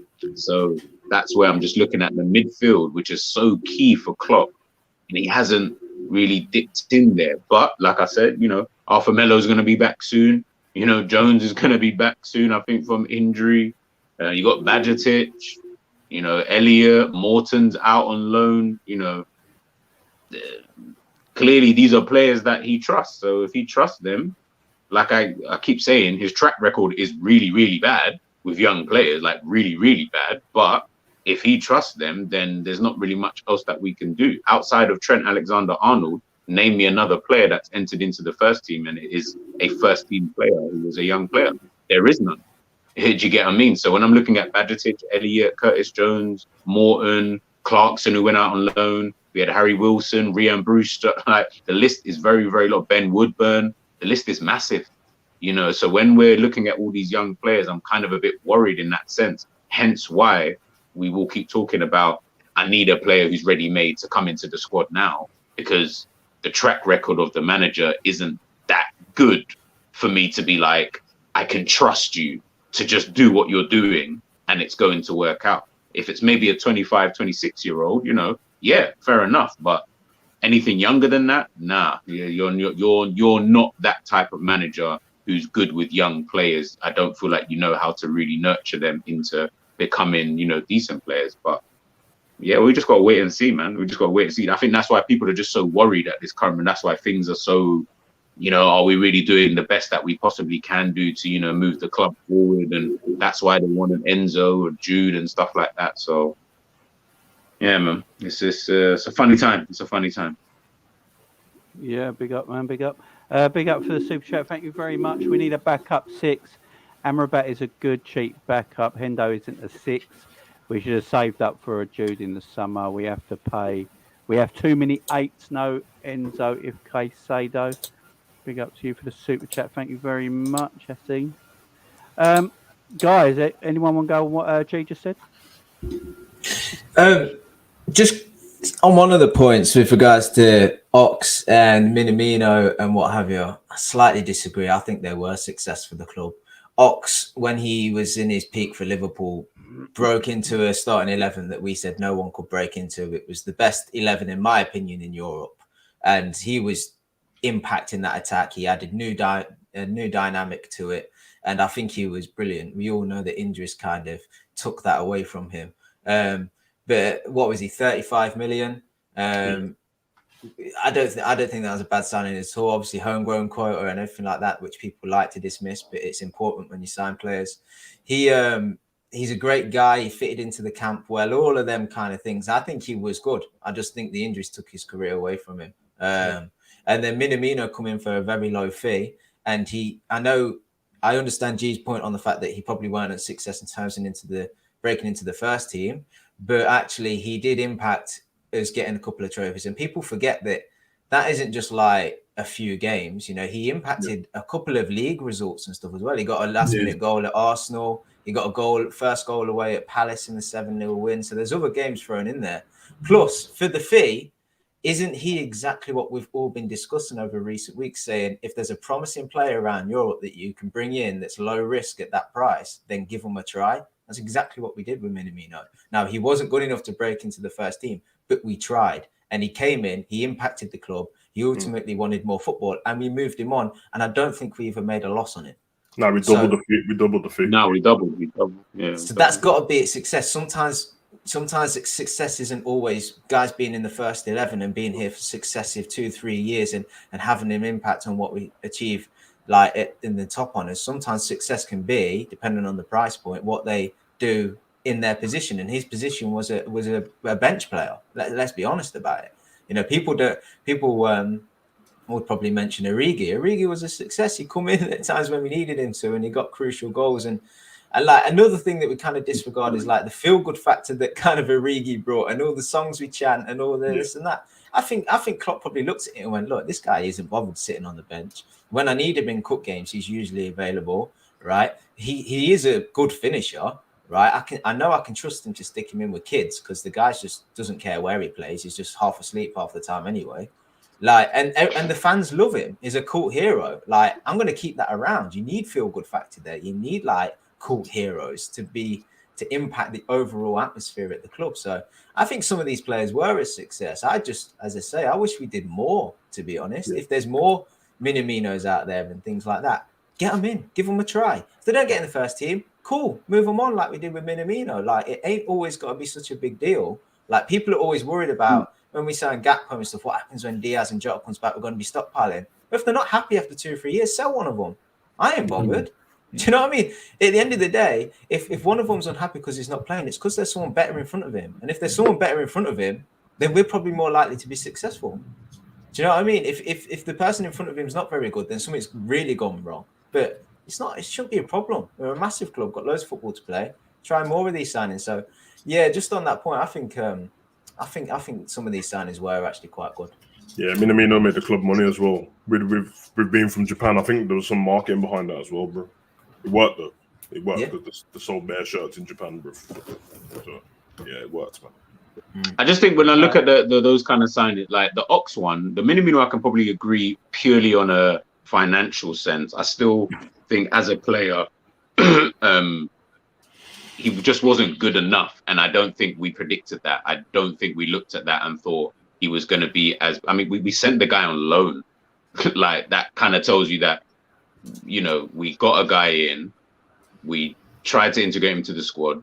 He wasn't even close to being good enough. Had to loan him out, bring him back, and again, he was used as one of the kids, you know, playing in the cup competitions. Yes, he helped us get the 2 trophies, and that part in itself is really, really good. But we had to let him go. So, but financially, that was a really, really good deal. The Ox one, I can't really see it, to be honest with you, because the reality is you're talking about a time when, I mean, we weren't that good at that period of time when he did break in. We were still kind of, you know, getting ourselves there, you know, trying to get, I think that was the season. I think we had just made the top 4, actually, I think, in that season. I think, yeah, Mo Salah's first season when we've got like an Ox in. So it's like, I mean, that was for what, 6 months?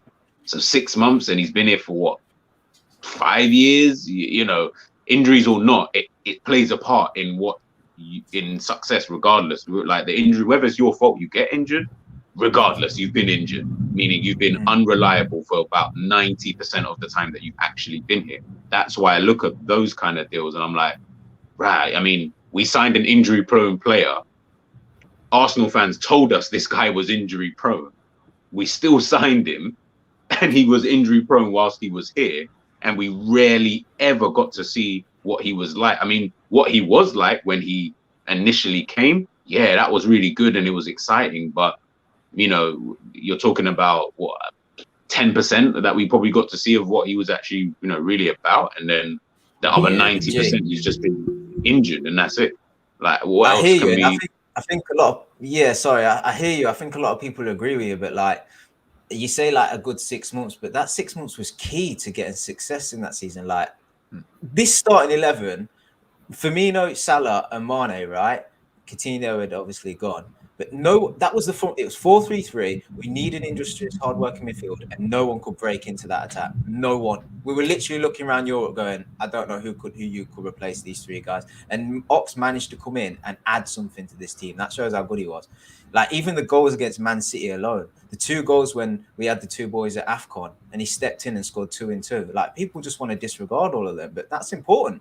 That's like, we're not disregarding it. It's just I could never ever say it was a success because, like I said, you spent 90% of your time not playing. Like I would understand if it was like 60-40 or like a 70-30 kind of split where you're just like, you know, he's only really been here for like 70%, but you know that 70 like that, then we can call that, and that's a success. Did you get what I mean? Like that would make more sense. But when you've spent literally 90% of your time being unreliable, I that 10% that you were good, I'm sorry, but the 90 overshadows that by quite a massive margin because again, we've developed tenfold since that period of time that you're now not even good enough to even like time passed where you got injured.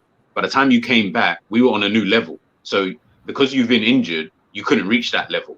You then get injured again. We've gone up another level. We've now won the Premier League. You're so far, you know, off of what you were going to be. That's touch on that after. Yeah, I mean, yeah, it's a bit of a tricky one. Like that's why I say success. Other than what being English, quota. Honestly, I really look at Ox and just think that was such a waste of money. Like I would have preferred you have just signed someone else, like than signing someone like him, because inevitably he was an injury-prone player. We all knew that before he came. And what has he proved since he's been here? He's just another injury-prone player. Like we knew he was injury-prone before he came, so I can't give anyone any props for signing him because you just signed a flop. And essentially, to be honest with you, like so that's my only issue with it. But the rest, I agree with you. Like Minamino, maybe yeah, I can see where you're coming from, and Origi and that. Would you guys look at it in this way then? In terms of signing Minamino, you got the Origi, Shaqiri, and even Ox. Do you think it wasn't Klopp's fault really why we didn't get the best out of these players by not actually creating a system that you could put these players in for success? So like Minamino came in as a left winger attacking midfielder, but he just played as a false 9. We just kind of ran with him at a false 9. And Origi's a striker, but we kept trying to use him off the left wing. Ox came in as a midfielder. It took Klopp a while to kind of use him. He tried to use him in the front line for a bit, and then he put him in the midfield, and that's where we saw the best of him. And then Shaqiri, he just used him as like a wide winger, but we know Shaqiri at Stoke, and before that, he was a creative midfielder, so he played in more of an attacking midfield role. So do we blame Klopp for that? And also with the Ox, and then I'll let you go, Jack. With the Ox situation, Ox was one of the best midfielders in the country at the time.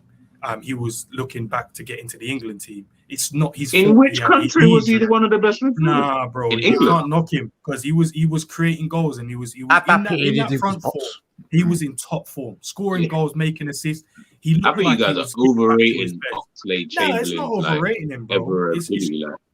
It's not overrating him. It's just we looked at the games he played when he was in form. He played really well. It's not his fault he had that knee injury that took him out for the whole year. No, I can't blame someone for getting injured. It's not your fault for getting injured. Like, that's the point I'm trying to make. I can't blame, like, that's like me blaming Gomez for always being injured or Matic. Like, I can't blame you if you get injured. What I'm saying is the sample size that you guys are talking about is tiny. Like, it's literally 10% of the 100% that we're trying to evaluate a football player as a whole. Who said the sample size wouldn't have been bigger if he never got injured?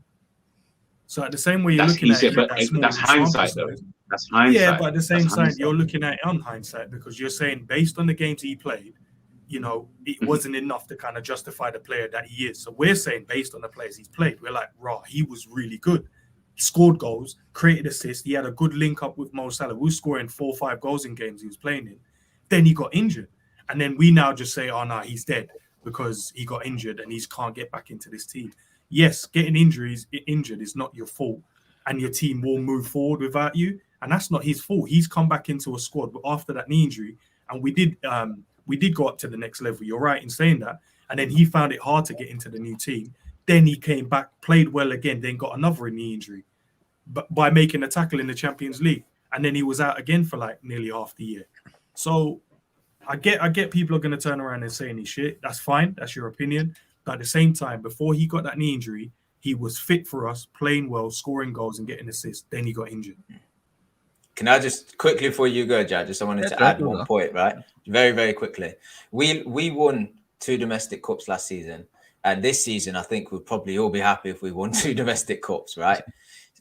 Even though it's not what we wanted starting out. But we've got to acknowledge that people like Ox and Milner, okay, and Minamino at the time, they were involved with the kids to get us to a stage where we could then throw in first teamers to win the competition. So we can't just like disregard all of that work. And I've said this about Ox as well. I feel like sometimes he's been unfairly judged, although I do agree with the injury thing, hands down. I feel like as a player and the quality he possesses, a lot of the past season or two, the only time we've seen Ox is with the kids.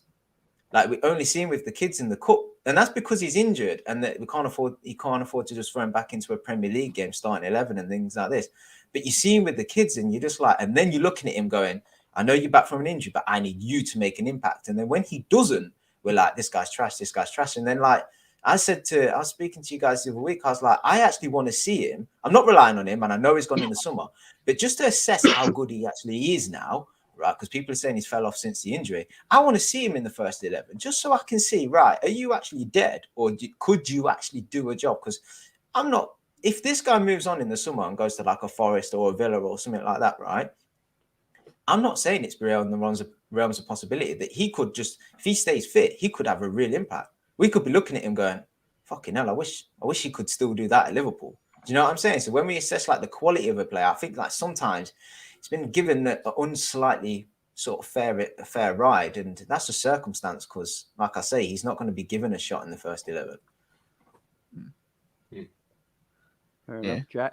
It's just obviously in terms of the Shaqiri, I think we did try and use him in a lot of positions. Obviously, that game against Manchester United, obviously the double deflection goals in the ground, and I think we have tried, and a lot of these players that we do sign, you need to be very. Is Mike echoing there, boys? Is it in terms of being versatile? Origi was that his player, of course. Obviously, bringing Hakpo in now in terms of the versatile, that's improving. I think we are eventually going to come to a point where we are improving. On the likes of Shaqiri's, the likes of obviously Minaminos, and that. Eventually, we will get there. Of course, we'd like it to be done in one window, but that's not realistic in all points anyway. And even when you look at the midfielders over the last 5-year period, obviously Manchester City's midfield has been absolutely exceptional. You look at the likes of Toni Kroos, Casemiro's, Modric's. I think 20 years ago, the pool of midfielders was much better in terms of quality that we have got in the standard of football and now, in my honest opinion, because apart from the likes of City, Real Madrid, Bayern Munich with Kimmich, Goretzka, they got on a very stable midfield, and we've already discussed today, like the midfield is the heartbeat of Liverpool's team from an athletic point of view, and that's where Liverpool need to get back up to. Obviously, we've already spoke about Milner not having the legs. Hendo's not got the legs. Even when you look at the Hendo under Rodgers as well, when we lost him in that title run into the back end of the season against City, that's when the wheels well and truly fell off. But I think we all know athletic midfielders, but most importantly, the quality fundamentally for the players going forward and defensively. But at this current moment in time, and I agree with what Cav said, it wouldn't surprise me if Ox does leave. Liverpool. Well, of course, he's leaving at the end of the season, but I think he'd thrive in a West Ham or a Leicester midfield where you're a bit more. He's going to have a lot more responsibility. In being honest. Oh, well said, Jack. Well said. But look at the level that we're way. talking about. We've just gone from Liverpool to West Ham to Leicester.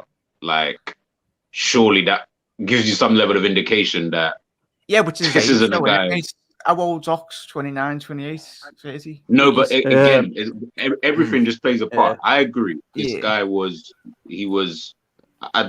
not going to subscribe to that he's one of the best midfielders. I've never, ever looked at Ox, ever, even in his pomp, and ever thought that. But I will say that he was a very, very good midfielder prior to that first injury, I think, that he got with Liverpool when he got that injury. But to say, like, I think with this, if he didn't get injured, again, all hindsight, I don't know. Like, if Jack Wilshere didn't get injured, would we be looking at one of the best midfielders that we've ever seen play for England ever? I mean, it's all hindsight, but all of these things play a part and they play a role in you being a footballer anyway, regardless of anything. Like, if you get injured, you get injured. That's just a part of, being a footballer. So we can only judge you on what we've actually seen. I don't want to project that he would have been great or that he would have been shit or whatever, because I can only speak about what I've seen. And that sample size is so small, but it wasn't even that great. Like, we talk about, I know for a fact, most of you are probably thinking about those games against, like, the City games, the goals, because he didn't score that many goals. So it's only really in those kind of games that we're probably all thinking about. And I'm like, that's great. People have one-off games. Origi done it.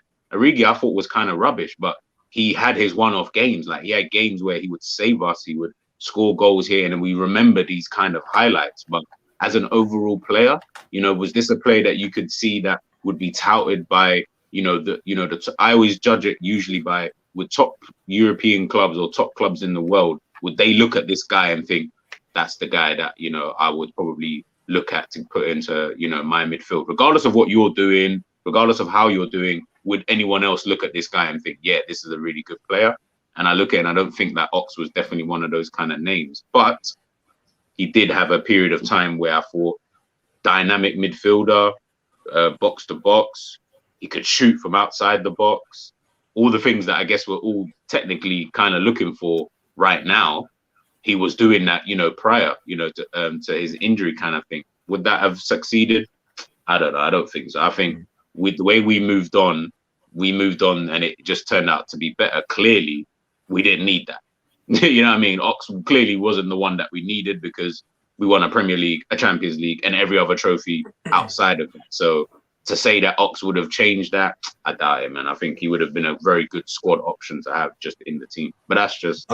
I've got to be honest, right? I'm going to come in for pelters here. But if you guaranteed me Ox stays fit for an entire season, I think he is.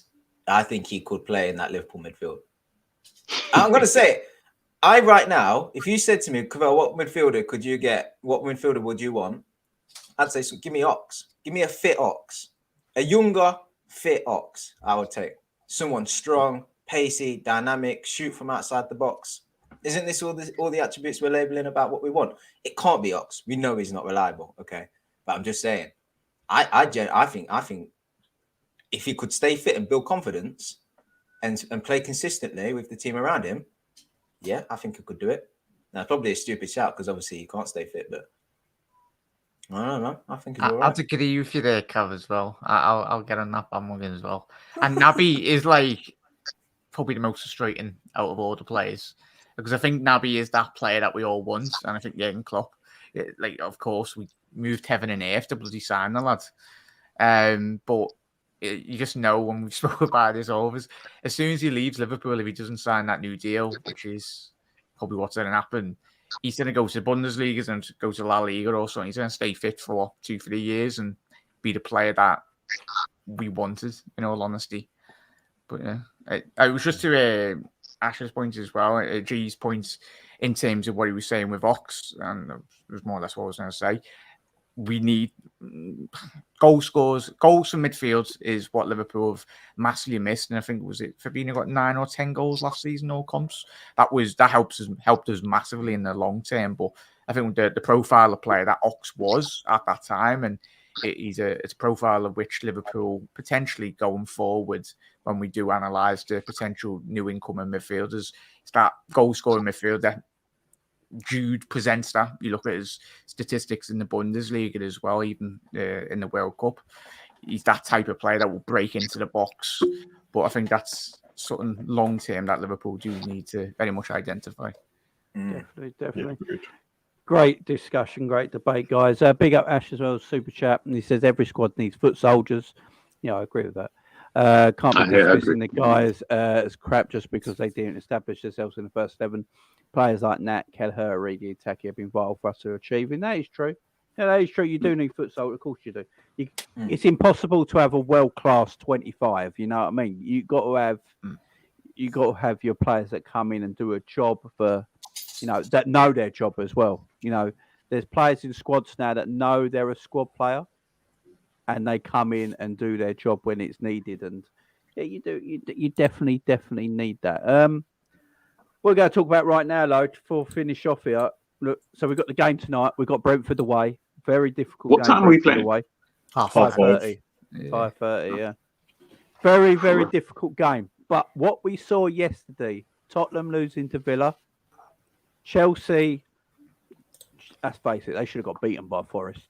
We have to win tonight, don't we, guys? If we want this top 4, Man United going strong at the moment as well. Newcastle, I think Man United and Liverpool might be starting to put the pressure on Tottenham and Newcastle now. I think Arsenal, look, Man City were only 8 points behind. It's mad. It's a really strange Premier League season so far. Arsenal are 7 points clear at the top. I mean, when we did our Premier League predictions, I think me and Savage had Arsenal finishing 3rd. So we said they'd have a good season. But I don't think any of us saw them being 7 points clear at the top of the Premier League. They're flying, man. I don't know. Savage had that vision. I don't know what. I laughed at Savage when he was talking about Arsenal the season. And he's a bad boy, bro. He's Arteta, bro. Coach, man. The craziest part, I predicted that they would win the league and would finish 5th.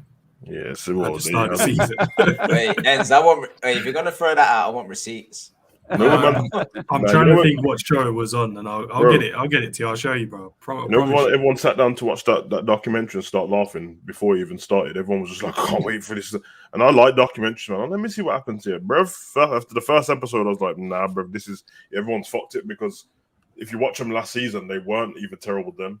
You know what I mean? They just fell away at the end. It was like a bundle of 3 games that threw them out of the top 4. Yeah, really, they should have finished 4th. 10 days. Yeah. 10 days of madness, weren't it? Brian, Crystal Palace and Newcastle, bro. Yeah, otherwise, from that, I saw them playing good, and they needed to move on a few players. And, you know what I mean? They got Aubameyang out of the squad because he was messing up the harmony in the squad. Lacazette was trying to fight man in training, and that they got rid of him as well. And then, yeah, man, it's Arteta, bro, is a serious guy, bro. But yeah, I don't even think the pressure on Newcastle, to be fair, Jamie, man. They drew 1 game, but like before that, they've been fine. No, I'm saying we got to put the pressure on them. Oh, we got to put the pressure on them. Big up, Cole. Let me just read this out. Look at the squad we now have compared to the squad when Klopp first arrived. Klopp is a genius, especially if you look at net spend under Klopp. Yeah, there's no doubt in that. Klopp's very good at coaching players. No doubt. Big up, Cole. For Arsenal's sake, though, I think because people are still trying to find excuses every week I think Arsenal will win the league now. Every week, man. Because Man City's not playing. What are you talking about? Man City's job is not to stop Arsenal winning the league. It's for them to win it. And it's everyone else's job. If Man City have dropped a level and Arsenal have kept their level, but that's the thing. Arsenal go win the league. That's the thing. At the same time, people keep bringing up that both of them have more points than they did at this time last season. So that doesn't mean that they've dropped a level then. It just means Arsenal's got better than everyone. Like even that's an excuse. We go, because everyone's dropped a level and this has happened. Nah, bro, Arsenal just better. Like even when you watch them play, they look better than everyone as well. Yeah, they play the best. So I don't even look at everyone else like being bad. I think if everyone was on form still, they would still be top of the table the way they play football, because they're playing how we did when we won the league, and we had to be damn near perfect until City fell away.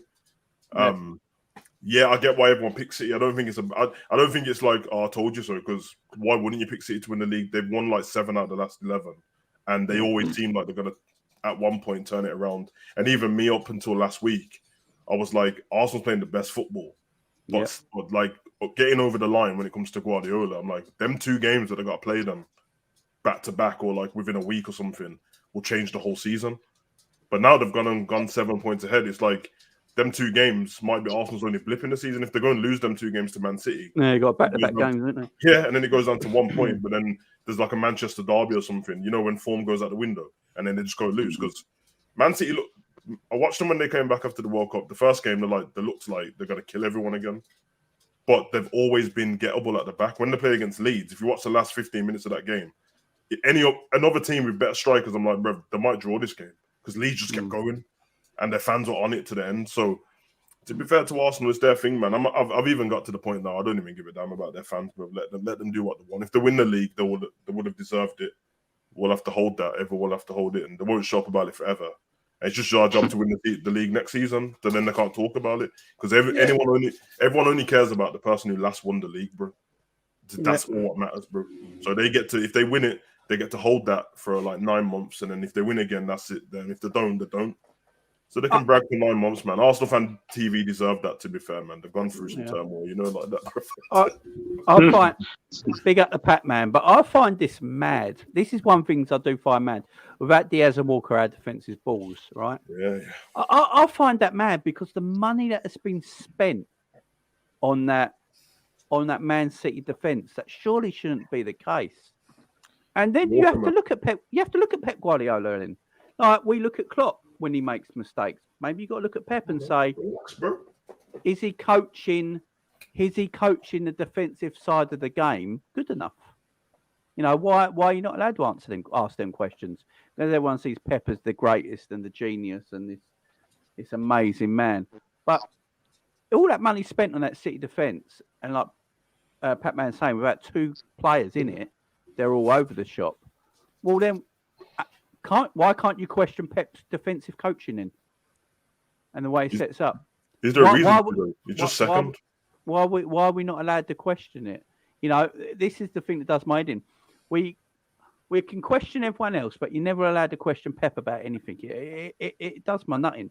And look, City have definitely changed the way they play this season. They got Haaland in. They're going right through the middle now. Everything's to Haaland. They've adapted to Haaland. Now, Haaland hasn't adapted to Man City. Man City have adapted to Haaland. And because of that, Man City are more leaky at the back now. You can get at Man City like never before. All right? And they're dropping points because of it. So they're adapting. And Arsenal, to big up to Arsenal, they've just gone on. They have just gone on this rocket ship and just gone on. And it's like I say in football, momentum is massive. When you have momentum in football and you can carry that momentum on, sometimes you can be unbeatable and uncatchable. Same with Leicester when they won the Premier League. Yeah, true. You look at Leicester's team, should never have won the Premier League. Everyone was writing them off every week. Yeah, every week, right? This is the week Leicester lose. This is the week Leicester lose. But they got on that momentum train. And once they were on that momentum, and they played simple football as well. Really simple football. Everyone knew what they were playing. But because it was old school football and everyone was just like, and they just kept this momentum going, and they won the Premier League because of it. And it was just an amazing thing. And Arsenal, I'm not comparing Arsenal to Leicester by any means. Arsenal are a far better football club. But Arsenal on this momentum at the moment. You look at their first 11. Their first 11 is very good. I wouldn't say it's the best in the league, though. But what they're doing, they've got young players in there that are a core, that are very good. I mean, I'd have Odegaard over De Bruyne this season. I think Odegaard is special. You got Martinelli, special. Saka, special. Saka's a special talent. Bro, these are basically Liverpool, bro, when we won the league. Yeah, exactly. On, and then you got Eddie Nketiah, who reminds me of a bit of Origi. Then you got Jack Gabriel Jesus, who's basically Bobby Firmino. Right? If you look at the way they set up, Saka's basically Salah, Martinelli's basically Mane. If you look at the way they've set up, they look at their midfield. Xhaka, yeah, basically Henderson. Yeah, Thomas Partey is basically Fabinho. Look, go through Arsenal's team and you can compare it to Liverpool's team. They're just younger, right? It's that young side and they've got momentum behind them. and they're flying. That youth, that quality in the youth, and that momentum, put them three together, it's going to be hard to stop. Now, what happens with Arsenal, though, is when it gets to the nitty-gritty, when we get to about March, and if City are still 5 points behind Arsenal in March, when it gets that nitty-gritty time, when Arsenal don't know what it's like to get over the line, in recent years, they don't know how to get over the line.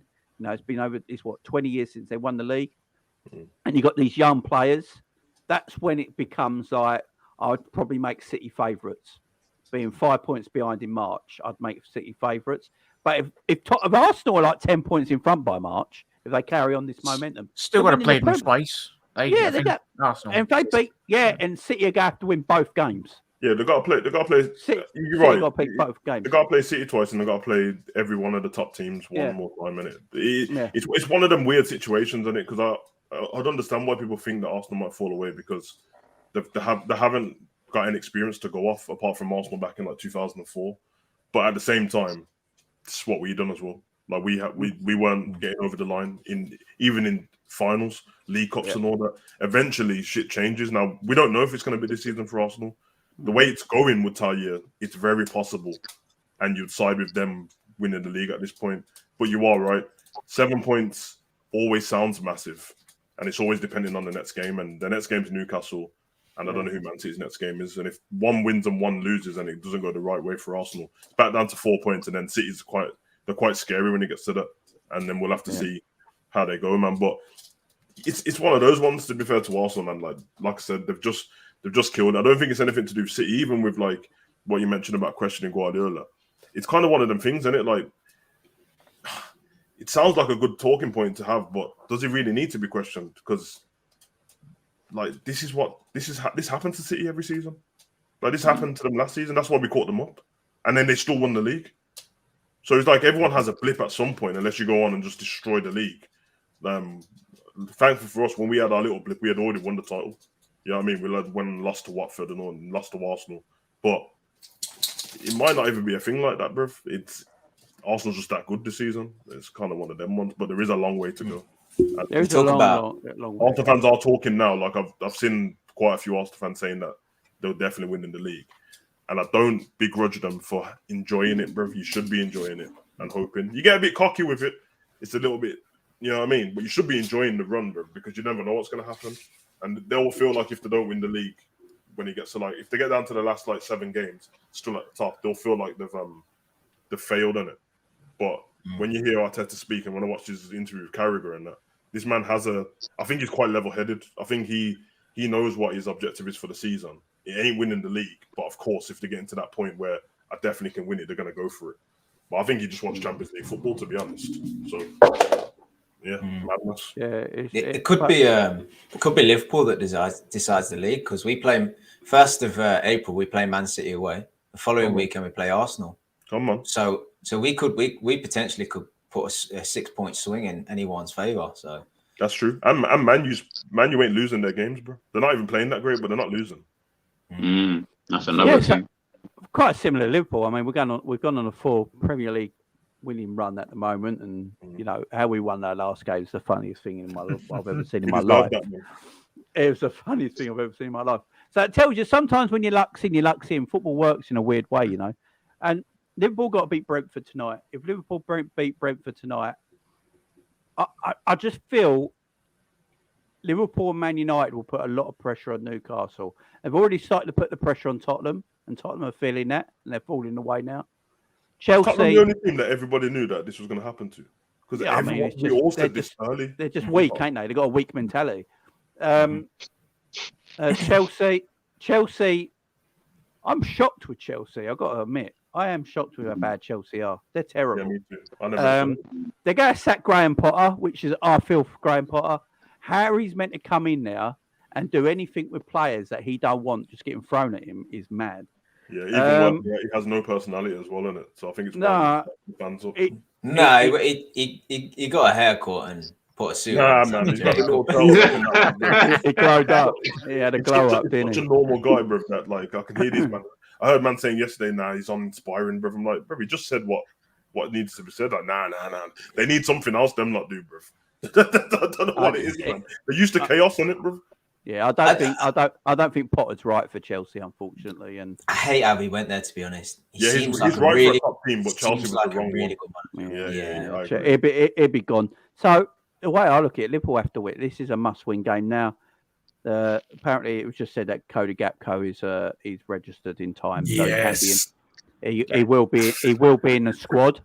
I know a lot of Liverpool fans are like playing straight away because I can't do it. Ox 3 games in a row on the left wing. Yeah, Bro, I've never seen anyone look so happy, bro. Watch today, bro. Watch today. Bro, he's only gonna get 6 minutes, bro. I don't know why. Nah, you better not get 6 minutes, bro. I'll be phoning Klopp, bro. Yeah, go on, boys. Bobby, for me, Bobby's apparently fit. That's the rumours at the moment. So Bobby's apparently fit. So if Bobby's fit, do you go Bobby through the middle, Darwin on the left, and Mo on the right? Less of the Darwin on the left. Man. No, because Darwin on the left, man. He can't cross the ball, bro. Bobby's not been fit, bro, to come straight back into the squad. He has to be on the bench and then come in. I'll say start the same team as they did. Same team. Apart from minus Harvey, though. We know one thing, that Ox is going to come off in the 59th minute, bro. We know that. Chelsea got points. He comes off between the 58th and the 63rd minute in every game, bro. This is going to happen, bro. He's on that, man. He's on that Griezmann contract, bro. Lock him off. That's why he looks pissed, bro, because he looks up at the clock and he knows what's coming, bro. It's horrible. Yeah, he looks over twice and he's like, shit. You know when you see the board go up and he puts his head down, like, I'm just ignoring it, and hopefully no one says, and then the ref just stops the game, bro. Now, Curtis, I'll have to look just for Demo. Curtis. We're saying Curtis is fit, bro. Don't lie. Curtis put Big Curtis for Harvey now, bro. Talking for the whole game. Bro. The Robbo and Harvey stuff, I think Klopp was saying that with Harvey, it was nothing bad. He just got kicked in the shins, and Robbo got a dead leg. So should wear proper shin pads then, shouldn't they? They're all the past, man. These men wear these little cardboard things, bro. Don't ever. I don't want to ever hear a footballer missing a football game because they got kicked in the shins. Really wear proper shin pads. He's got his whole shin exposed as well. On top of like the no shin pad, the small shin pad. His socks are down to his ankles, bro. Yeah.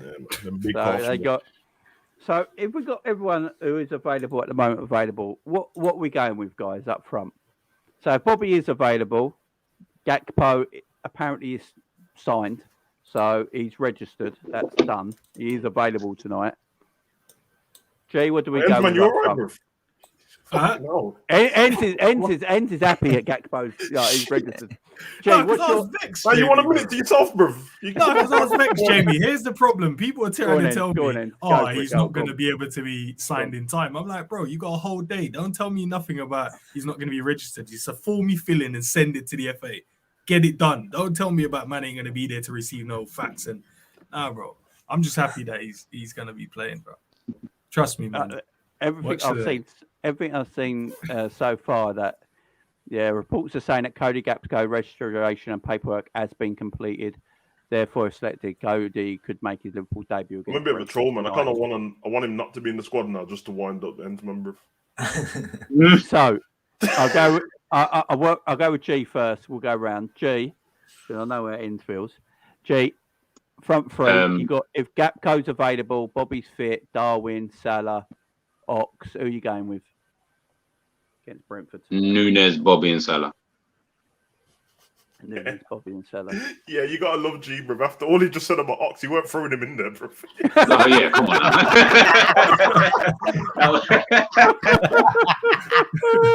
You gotta give him that chance. You gotta give him that chance. That was never happening.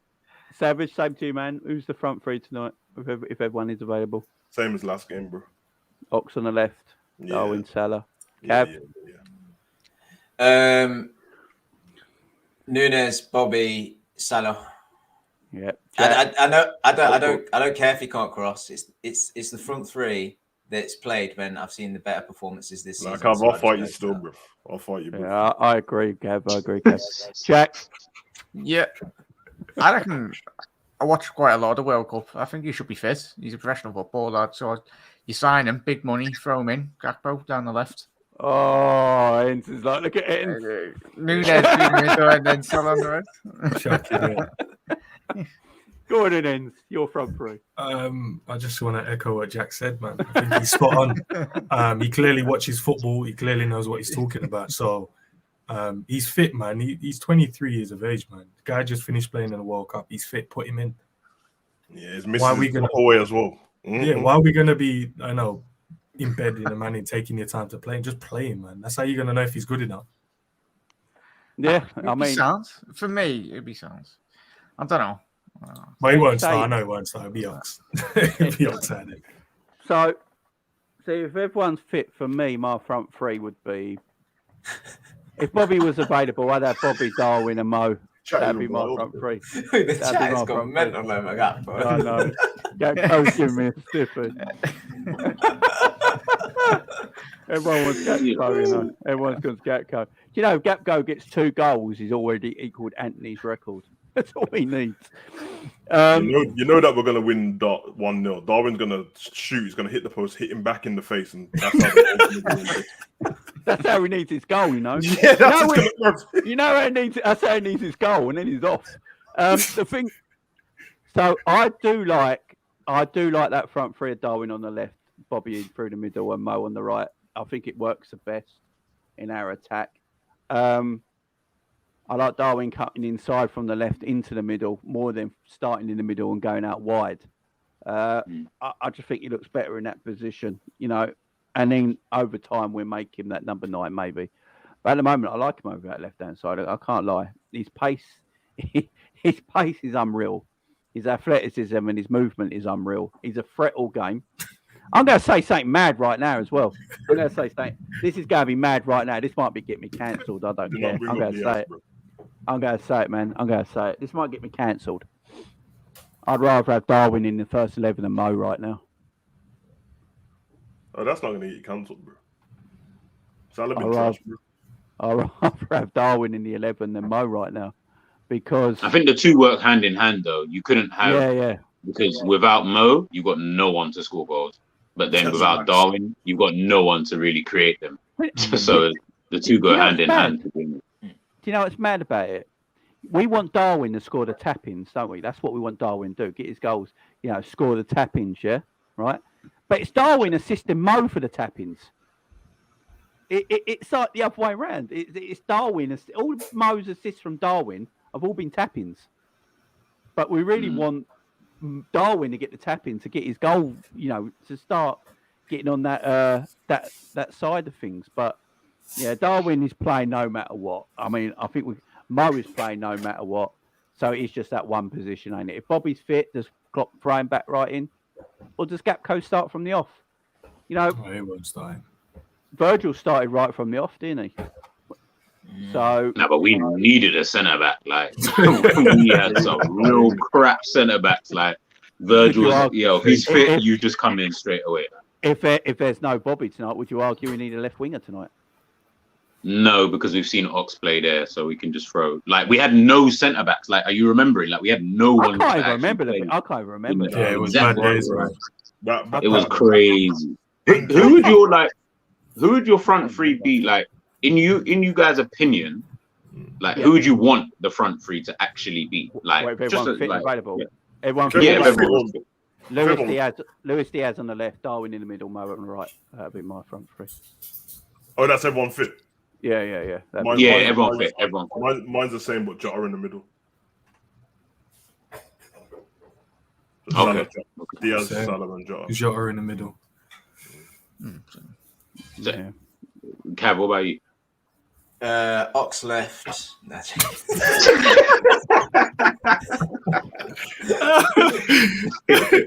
Craziest thing, I think he means it as well. Now I'm not going to believe you when you say who you actually said. This everyone fit. Yeah, same. I forgot about Gakpo. The man was pissing on Diaz and that, and they ain't even seen Gakpo play for us yet, bro. Yeah. But this is what I'm saying. Like, no, but this is just genuine. Like, I always want to know. But the fact that a couple of you have dropped Nunes straight off the rip, that's what I find the funniest. Jota's mopping up them goals what he's missed so far, bro. That's but you're replacing him with Jota, like. Jota's guaranteed, isn't it? That's the thing. I wouldn't swap Darwin for anyone right now. I don't care who it is. I'm just not doing it. Big up to Darwin and his passing ability though, because no one's rating him. He's been trying to cut open defenses with them through balls, but Mo is just Yeah, I know. in. He's better than people give him credit for. I'm not taking Darwin out of this team right now. I don't care what anyone says. Jota, I don't know. If our team's fit, I've got proof of Jota banging in goals, bro. That's the only reason, because when Diaz is there, if Diaz is there, I don't have to worry about Nunes on the left, because Diaz is a better winger. Jota's a better attacker than Nunes. We've all seen that. And Salah, in it, is always our top goal scorer. So I'm not, I think I want Diaz assisting Nunes for nothing, bro. I don't know though. Diaz and Nunes, that's a good battle. That's a good battle on that left-hand side. The 2 times Diaz and Darwin played together, Diaz setting Darwin up twice for tap-ins, and that's what we want, right?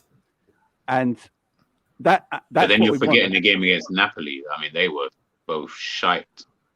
Yeah, and when Diaz played on the left against Arsenal last season, he set Jota up both games. I just don't think Jota gets in front of Darwin when they're all fit. I just don't.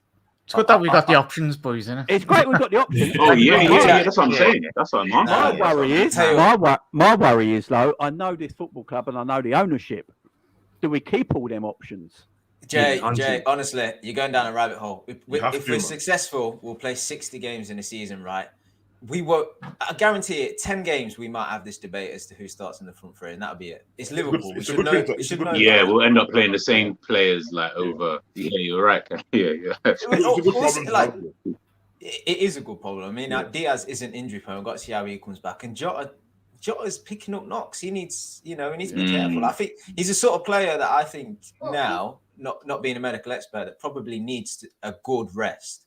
Rest, recovery, even a pre-season, and then start again from a position of strength. I feel like he might be someone that keeps coming back out again, because he never gets that proper recovery. It's just my thoughts on him anyway. Yeah, Man City are the blueprint for squad depth, bro. I don't need you need it. I'm not watching Man City games and they're taking off like bad boy wingers every time, bro. Where we're not. So that thing where we should have quality. And it should be a problem for Klopp to pick the team. That's it. How many forwards has City actually got, though? I'd only say 3. Well, they've got the lost Sterling in it. I'd say only Mahrez, Alvarez. Grealish, Mahrez, Alvarez, Haaland, Foden. Would you say Foden and Grealish are forwards? Or yeah, they all play in the front. They all play in... No. Are they forwards or are they being made to play forwards in Man City's system? I think they're forwards. They're players who play in that position. Like, do you know what I mean? That's like saying, is Darwin Nunes a striker or is he a left winger? Well, technically, he's playing in that left wing position. Darwin Nunes, Diaz, Jota, Salah, Bobby are all forwards. Yeah, they can't play in any other position. What I'm getting at is that Foden in any other club could easily play in central midfield. Right, Grealish could easily play in midfield.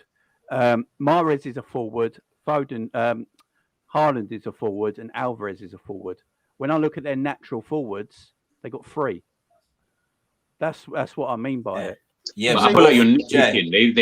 They've got 5 who can play. Yeah, I know, but what I'm saying is Foden went to another club.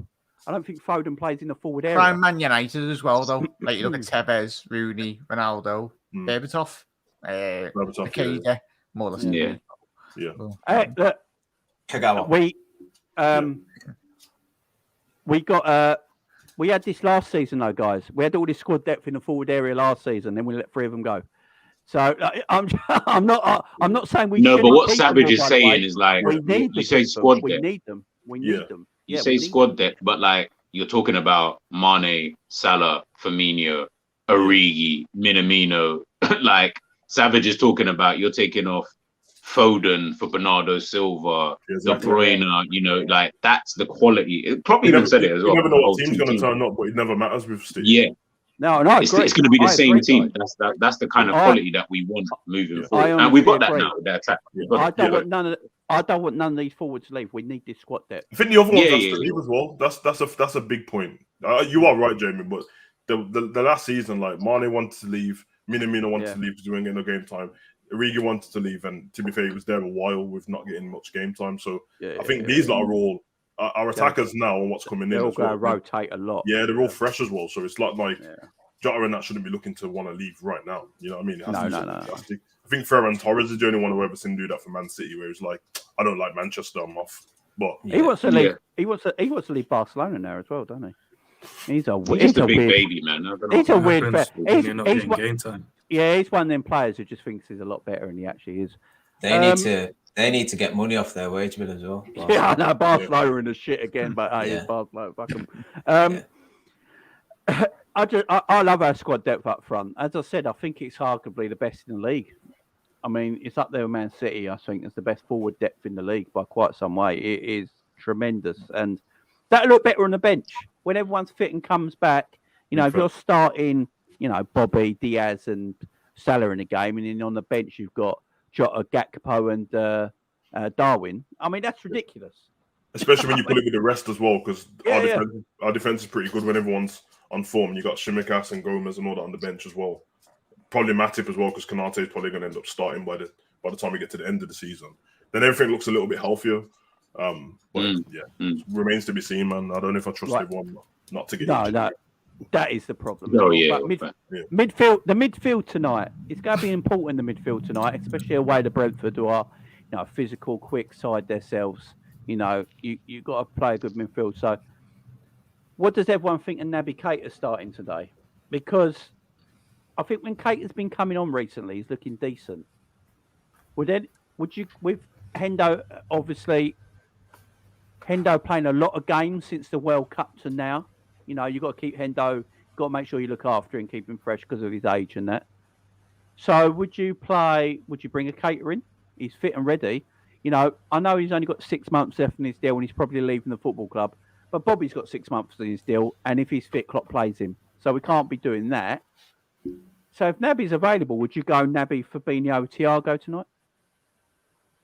To midfield? That's the panel. Yes and no. I'd probably play either Thiago or Keita. Either one. I wouldn't play them both. And the reason why I'm saying it is because I think playing against a team like Brentford, they've got big players. They got players that are just going to rough you up in the midfield, especially if we're for set pieces as well. We need some height in there. So I know it's good to rest Endo, but I think it's a game for him. He has to play with Flacco, and then if you want to go with either your Thiago or Naby, just to add that height from set piece defensively and also in the attacking sense as well. That's just my opinion. G? I'll go, Naby, Thiago, Fabinho. I think, Hendo, he can't play that many games in a week. Elliot, he'll just get bullied completely in that midfield. And I can't. Who else have we got? That's it. It's a good point. No, I'm actually genuinely asking. I was trying to go through the names. So you got Besetic, Ox. Besetic. You got Stefan Iniesta. He's my boy. You got Hendo, Keita, Fabinho, Thiago. They're probably the ones available right now. Unless he's thinking, is our next game against Wolves, right? You got the FA Cup against Wolves, Yeah, so unless he's thinking maybe Hendo can play, so maybe what Enz is saying, so maybe then you wouldn't then want to play both of them, and then you can play Keita in the FA Cup game instead. Maybe that's the only other thing that I kind of think of. I just think Brentford they're just going to be very high energy in that middle of the park, so we just need to be able to match that. That's why I feel like we would probably draw a game like this, because they're just going to be so high intense. We just got to be careful with with them. No, I agree. Savage, what is your midfield three to be tonight, mate?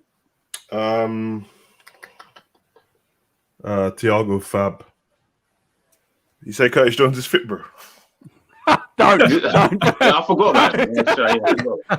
Oi, listen, that's my guy, bro. CJ from Grove Street, put him in. Come on. I'm being serious as well, bro. Right, CJ.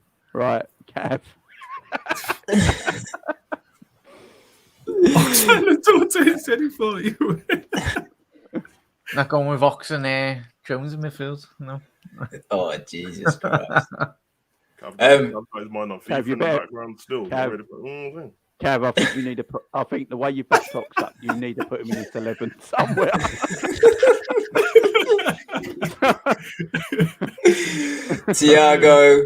Thiago, Fabinho, Ox in the cam position. I've gone full FIFA. Here's my cam. Go for it. Go for it. There you go. That's what I want to hear. Jack.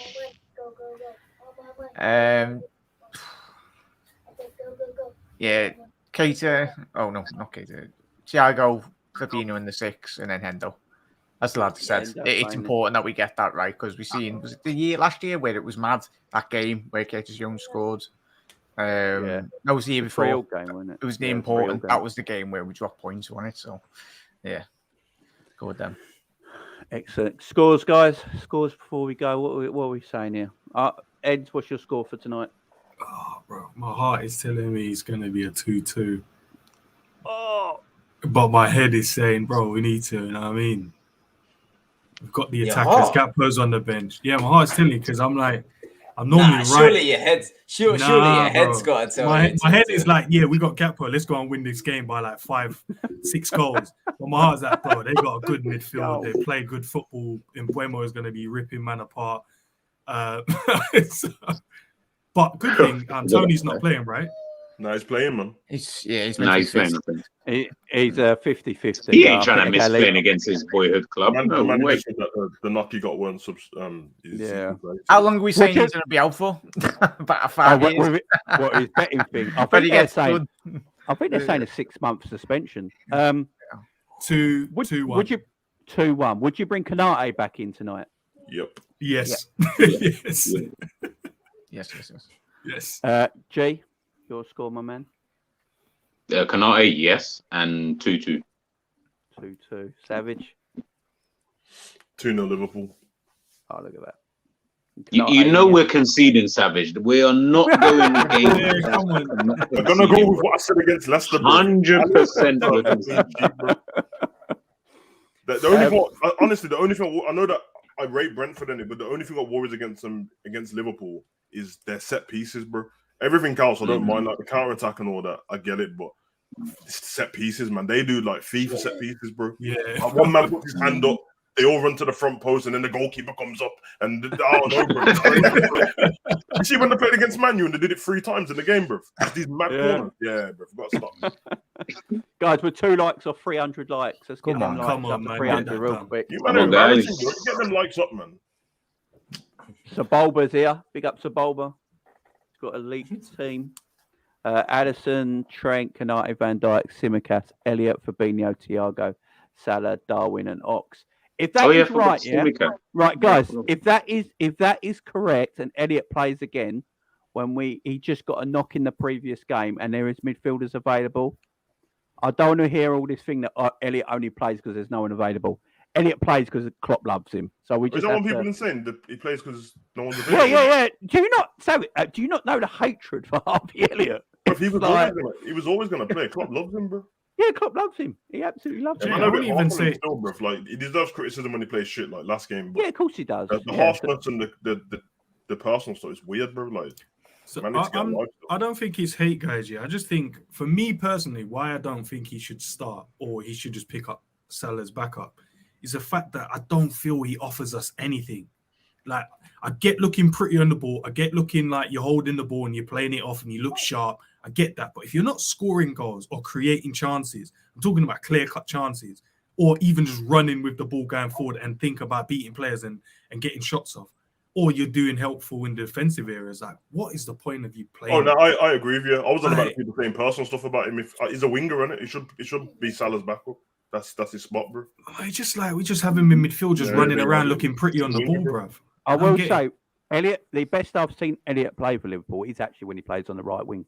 Yeah. When him and Minamino played last season, the last couple of games, and he was good, man.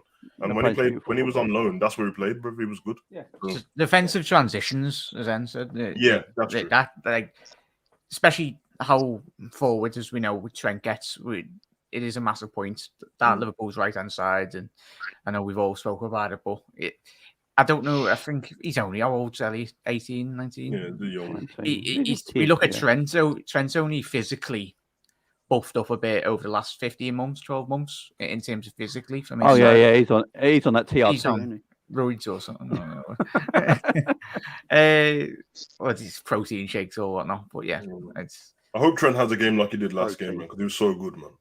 Trent was excellent the last game. Yeah, his defending Yeah. was Been first very night, good the first last night. two, but he'll have Yeah. one rubbish game when people be like he's dead again. Is that Yeah. Yeah. Do you know Trent's one-on-one defending is? If you look at the stats, Trent's one-on-one defending is actually the best English right-back stats. facts? No one Yeah, looks at. But honestly, Jay, no one likes to bring that up. even though. if you No don't one. look at the stats, bro, if you don't know that, you don't watch football, bro. Like, It's always- I think it's his positional awareness is one of Yeah, the that's it. worst. yeah, Like, yeah, yeah, that's you it's saw it in the that's why I game do against that. Leicester. Like he's just standing. You're like, bro, like, can you not do like? How did you not see that? I saw that, and I'm watching on my TV, and I'm like, the game isn't even caught up with you. Like you should be able to see. So I think that's what lets him down. That's why when people say him playing midfield, I'm like, nah. Midfield requires you to be That's what I said, positionally aware. Trent he is can't. good in midfield, bro. Yeah, he can't do that. But Paul Watts- one-on-one Paul Watts defending, too much. 100%. Like that guy, he's actually good one-on-one. Like Seen him do it people against read that everyone. like he's shit, and I'm like, nah, Yeah. he's not shit at that. He's actually, he doesn't really get beaten that way. He gets beaten just because he just loses concentration like 2 seconds, and you're just like, oh, the ball's already He there has now, played kind of against thing. all the But best- one-on-one, all nah, the he's best good. wingers in the world at this point, and I've seen him defend Mhm. against all of them, bro. Mhm. Yeah, I mean, when we play PSG, when he has to come up against Son, and I've seen him do it, man. But G that's the perfect point, bro. That's what I'm always talking about. It's his awareness. You can get better at it, bro. You just gotta concentrate. That not looking over your shoulder more than once kills him. It kills him. But he's dope, man. So Just needs to do. Just needs a Jamie Vardy diet and just have 5 Red Bulls before he goes out. It'd be fun. yeah, Red Bulls and baked beans, bro. The last thing we need to give Darwin Núñez. The last thing you need to give Darwin Núñez is Red Bulls. I know that. Oh, Jesus. Jesus Christ. Imagine him with caffeine. Fucking hell. Really Yeah, gets sent off every game. Yeah. I tell you what about this game, though, right? If Ivan Toney's winning headers above Virgil, it's going to be a long day. Boy, yeah, because Canate's there. He's going to fucking do it. He won't go nowhere near Canate, will he? We seen it last season. Every long ball, I was like, I remember it's the first time I watched the game, thinking, "Oh my god, I don't think Virgil can win a header." Like this guy just was leaping and winning. But they everything. picked on him. They picked on Virgil though because they're clever. They knew that Tony can beat only him in just the banged air. It's a back. bit like Yeah. even still, it's just like you can beat him in the air. In the air, you're quite like Tony's a strong guy. I didn't realize how actually strong he actually is. I took it for granted, but when I seen him play, I'm like, shit, he's actually kind of strong in the air, especially, and he's someone who can protect the ball very well. If you've got Mbuemo and whoever like De Silva running from midfield, it can be a long day. It can be a very, very long day. That's why we just got to be careful in that midfield area. Yeah, I agree. No, I know we can't give away a penalty. Yeah, man. Not with Tony on the No, pitch. it's definitely, definitely. Depends what Bears put on. Yeah. Best penalty taker in world, if you ask me. Anyway, if we see anything suspect tonight, right? I swear to God. Yeah, no, that's facts. Brentford's website is saying he's 50-50, so it's not done yet. So when he picked up that yellow card, he was probably 21 Yeah, or something. They'll always say 50-50 though, innit? Just in case. Jamrock's coming in, man. Big up Jamrock, the super chat. Appreciate my friend. Best scenario for Liverpool is Milner announces his retirement. Right, this let's do month. Naby and Ox sign pre-contracts for another team, or both Ox and Naby say they want to leave now. Big up Jamrock. Thank you very much for the super chat. Cav, what's your score tonight? I'm going with 3-2 win for Liverpool. I think it's going to be a horrible game. Chances for both sides, but I'm not gonna go anything other than a Liverpool win still. So yeah, 3-2. I'd actually be worried if I was the manager for tonight for Brentford, because Tony is a Liverpool fan and he has got this match fixing and betting shit going on, so he might not play because of that. Jack? 3-1. Yeah, I'll go 3-1. 3-1. Right. Didn't Yeah, sound so confident there, Jack. 4-1 then. Go on. 5-1. Jack, don't let him change your. I'm extremely confident. I think we're going to smash Brentford tonight 4-0. You know, yeah, thanks, James, man. You know how deep this is on Alisson. What? messaged me when Guys, we have 2-0 we down. not watched Liverpool for like 6 No, months? Like, we clearly are not. 100% conceding a goal. Like, factually, we are conceding a goal today. Like, there's no chance that we don't. I'm going super Oh, positive. gee, if a goal goes in, don't message me. You know, like that, bro. I'm messaging you straight away. Straight away. Straight away, bro. Yeah, Alisson deserves that, man. Come on. I want it to be. I want it to really be 4-0, but I think it'll be a very tight game. I think it'll be a tight game. The thing is, every time I pick a clean sheet, the chances are Brentford scoring the second minute in it. Yeah. We can't let this Brentford team take the lead either. Not at their play. No chance. No chance.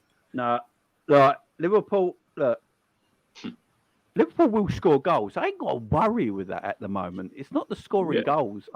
It's or creating chances because they do all the time, every single game. It's the other end at the moment. That's why I want to see Konate come back in the team because Matip's been off it big time lately, really off it. I think Virgil's looked decent the last few games, but what the problem is Liverpool got to stop rotating their defence. As long as there's no injuries, the back four's got to stay the back four. Rotate in front all you want, but you got to keep a solid structure at the back. And you know, Liverpool, they got to just decide: do they go with Konate or Matip with Virgil, and just do it. If Konate's the one you think you should play, just put Virgil and Konate together. When Robbo and Trent are fit, you just play them. You know, they can come off in games as substitutes because you have 5 subs now. But we shouldn't be rotating that back. When injured, I swear it was injury. Yeah, I think it is just mostly injuries. Because before the World Cup, Konate had a little knock, and then obviously he went and played for France, and he's come back and had a rest. But before that, like, we were playing the same team all the time. Yeah, man. Anyone put in Darwin hat-trick on £10? I swear William Hill must have the big odds. What are the odds on that? Then someone check the odds, bro. Because if not, we can get a GoFundMe together and all the man then put it on. We'll probably lose the bet, but at least everyone will lose £1 instead of me losing the whole tenner, bro. I've got Darwin scoring tonight. I might put it on, you know. Darwin hat-trick, bro. I'm going to do it still, bro. Just do it, man. Bro.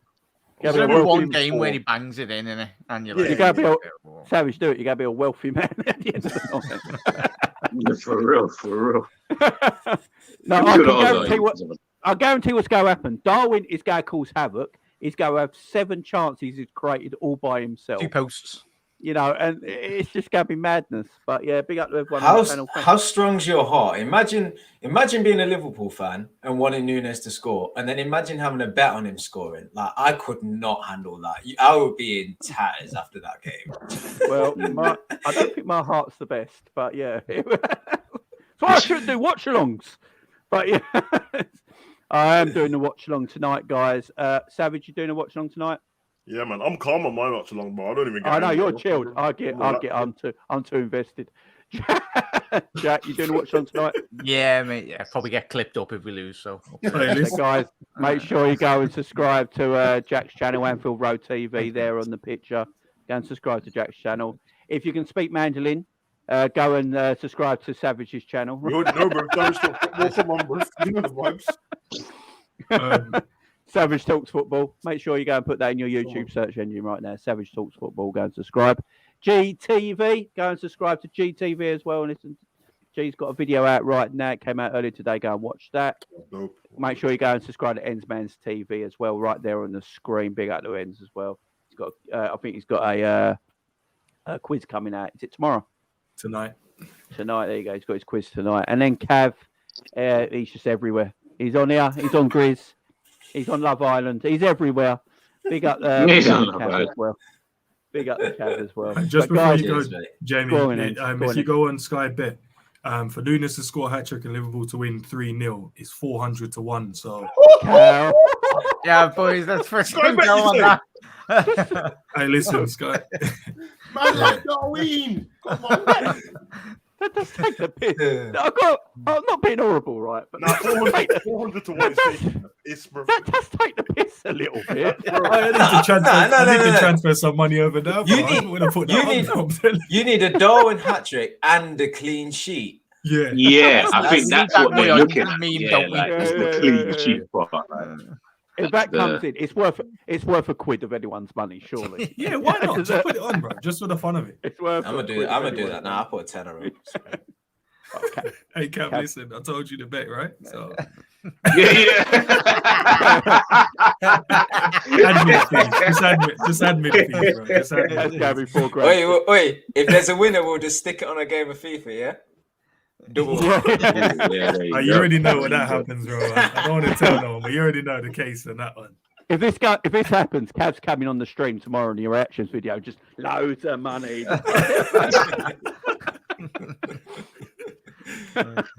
I'm gonna laugh if he actually scores a hat trick after all of this. Fuck it up. I'm gonna be like, you know what? You know the sort of goals he's going to score. It's going to be a wealthy, ain't it? Bro, You know all the ones he should score already, bro. He scored 4, bro. I've seen him in pre-season. Putting it on, bro. Yeah, he's going to score a wealthy. You know it's going to happen. Do you know remember when Mo always used to miss easy chances and then score by the corner flag? Yeah, you remember that sort of stuff? Yeah. Like it's going to happen. Was that Everton shot, wasn't it? Where he hit the bar? Like that would have been a goal of the season, there, miss. Yeah. Oh, the left foot volley. Left foot volley. Yeah. He can do it. It's just mad. Oh, Everyone in the chat asking us for odds now. There you go. Yeah, we need to get sponsored in here, Jacob. What? I've got a sponsor actually. Yeah, hang on. Sponsored by Evan Tony. No, I've got a sponsor. Hang on. Yes, guys, welcome back to the show. And as you can see, we are officially sponsored on the Jamie Phillips Football Chats now. Our good friends at BetUS have sponsored the channel. Guys, it's World Cup season. If you guys fancy a flutter on this World Cup, my link is in the description to this video, and my link is also in the live chat. Hit that link, guys. It'll take you over. Put a deposit down, place your bet, and remember, guys, gamble responsible. Only do what you can afford. Thank you very much for listening, guys. And now back to the show. Yeah, Ivan Tony's all over that, bro. I'm actually sponsored on this fucking channel. I keep forgetting. Jay, that sounded like your sex voice. That was my sex voice. Not that I'd know. I was gonna say, like, you know. About to ask, bro. I was gonna send out the private chat just in case. That sounds like my sex voice. Jesus Christ. Now I'm just trying to look for the link because I can't remember where I fucking put it. Oh man. Hang on, let me get the link up and I can put it in the chat. I always forget to do this. This is the one bit I always forget to bloody do. Is my link. Right, where is it? Yeah, it's a tough one, guys, man. It's good odds, but it's the clean sheet part. I think he can score a hat trick. It's just the clean sheet part. But I'll put a pound on it just to see what happens. Nah, go big. Come on. There you go. I'm ready collecting admin fee. Link in the chat. Link in the chat. Big up Sabola, sorry. Big up Sabola for becoming a member on the channel as well. Big up to you, my friend. Thank you very much. Why did say sponsored by John Stream? Man. Link is in the chat, guys. Go and press on the link and have a bet. Go for it. It helps me out as well. I'll get $100 for every person that goes on that link. So yeah, it helps me out massively. So pick up to everyone. Thank you very much for joining us tonight. Today we got a watch on coming back. I'll be back at 5 o'clock. Jack will be on his channel. Savage will be on his channel. Ends will be around everyone's channel. I'll be around, man. I'll be on G will be about. Go and make sure you tune into everyone, guys. Subscribe to everyone's channel. Once again, thank you very much. And guys, I'll be back tonight. When this video ends, my watch along video will pop up on your screen, guys. So make sure you put a like on that. Big up to everyone. Thank you very much. See you in a couple of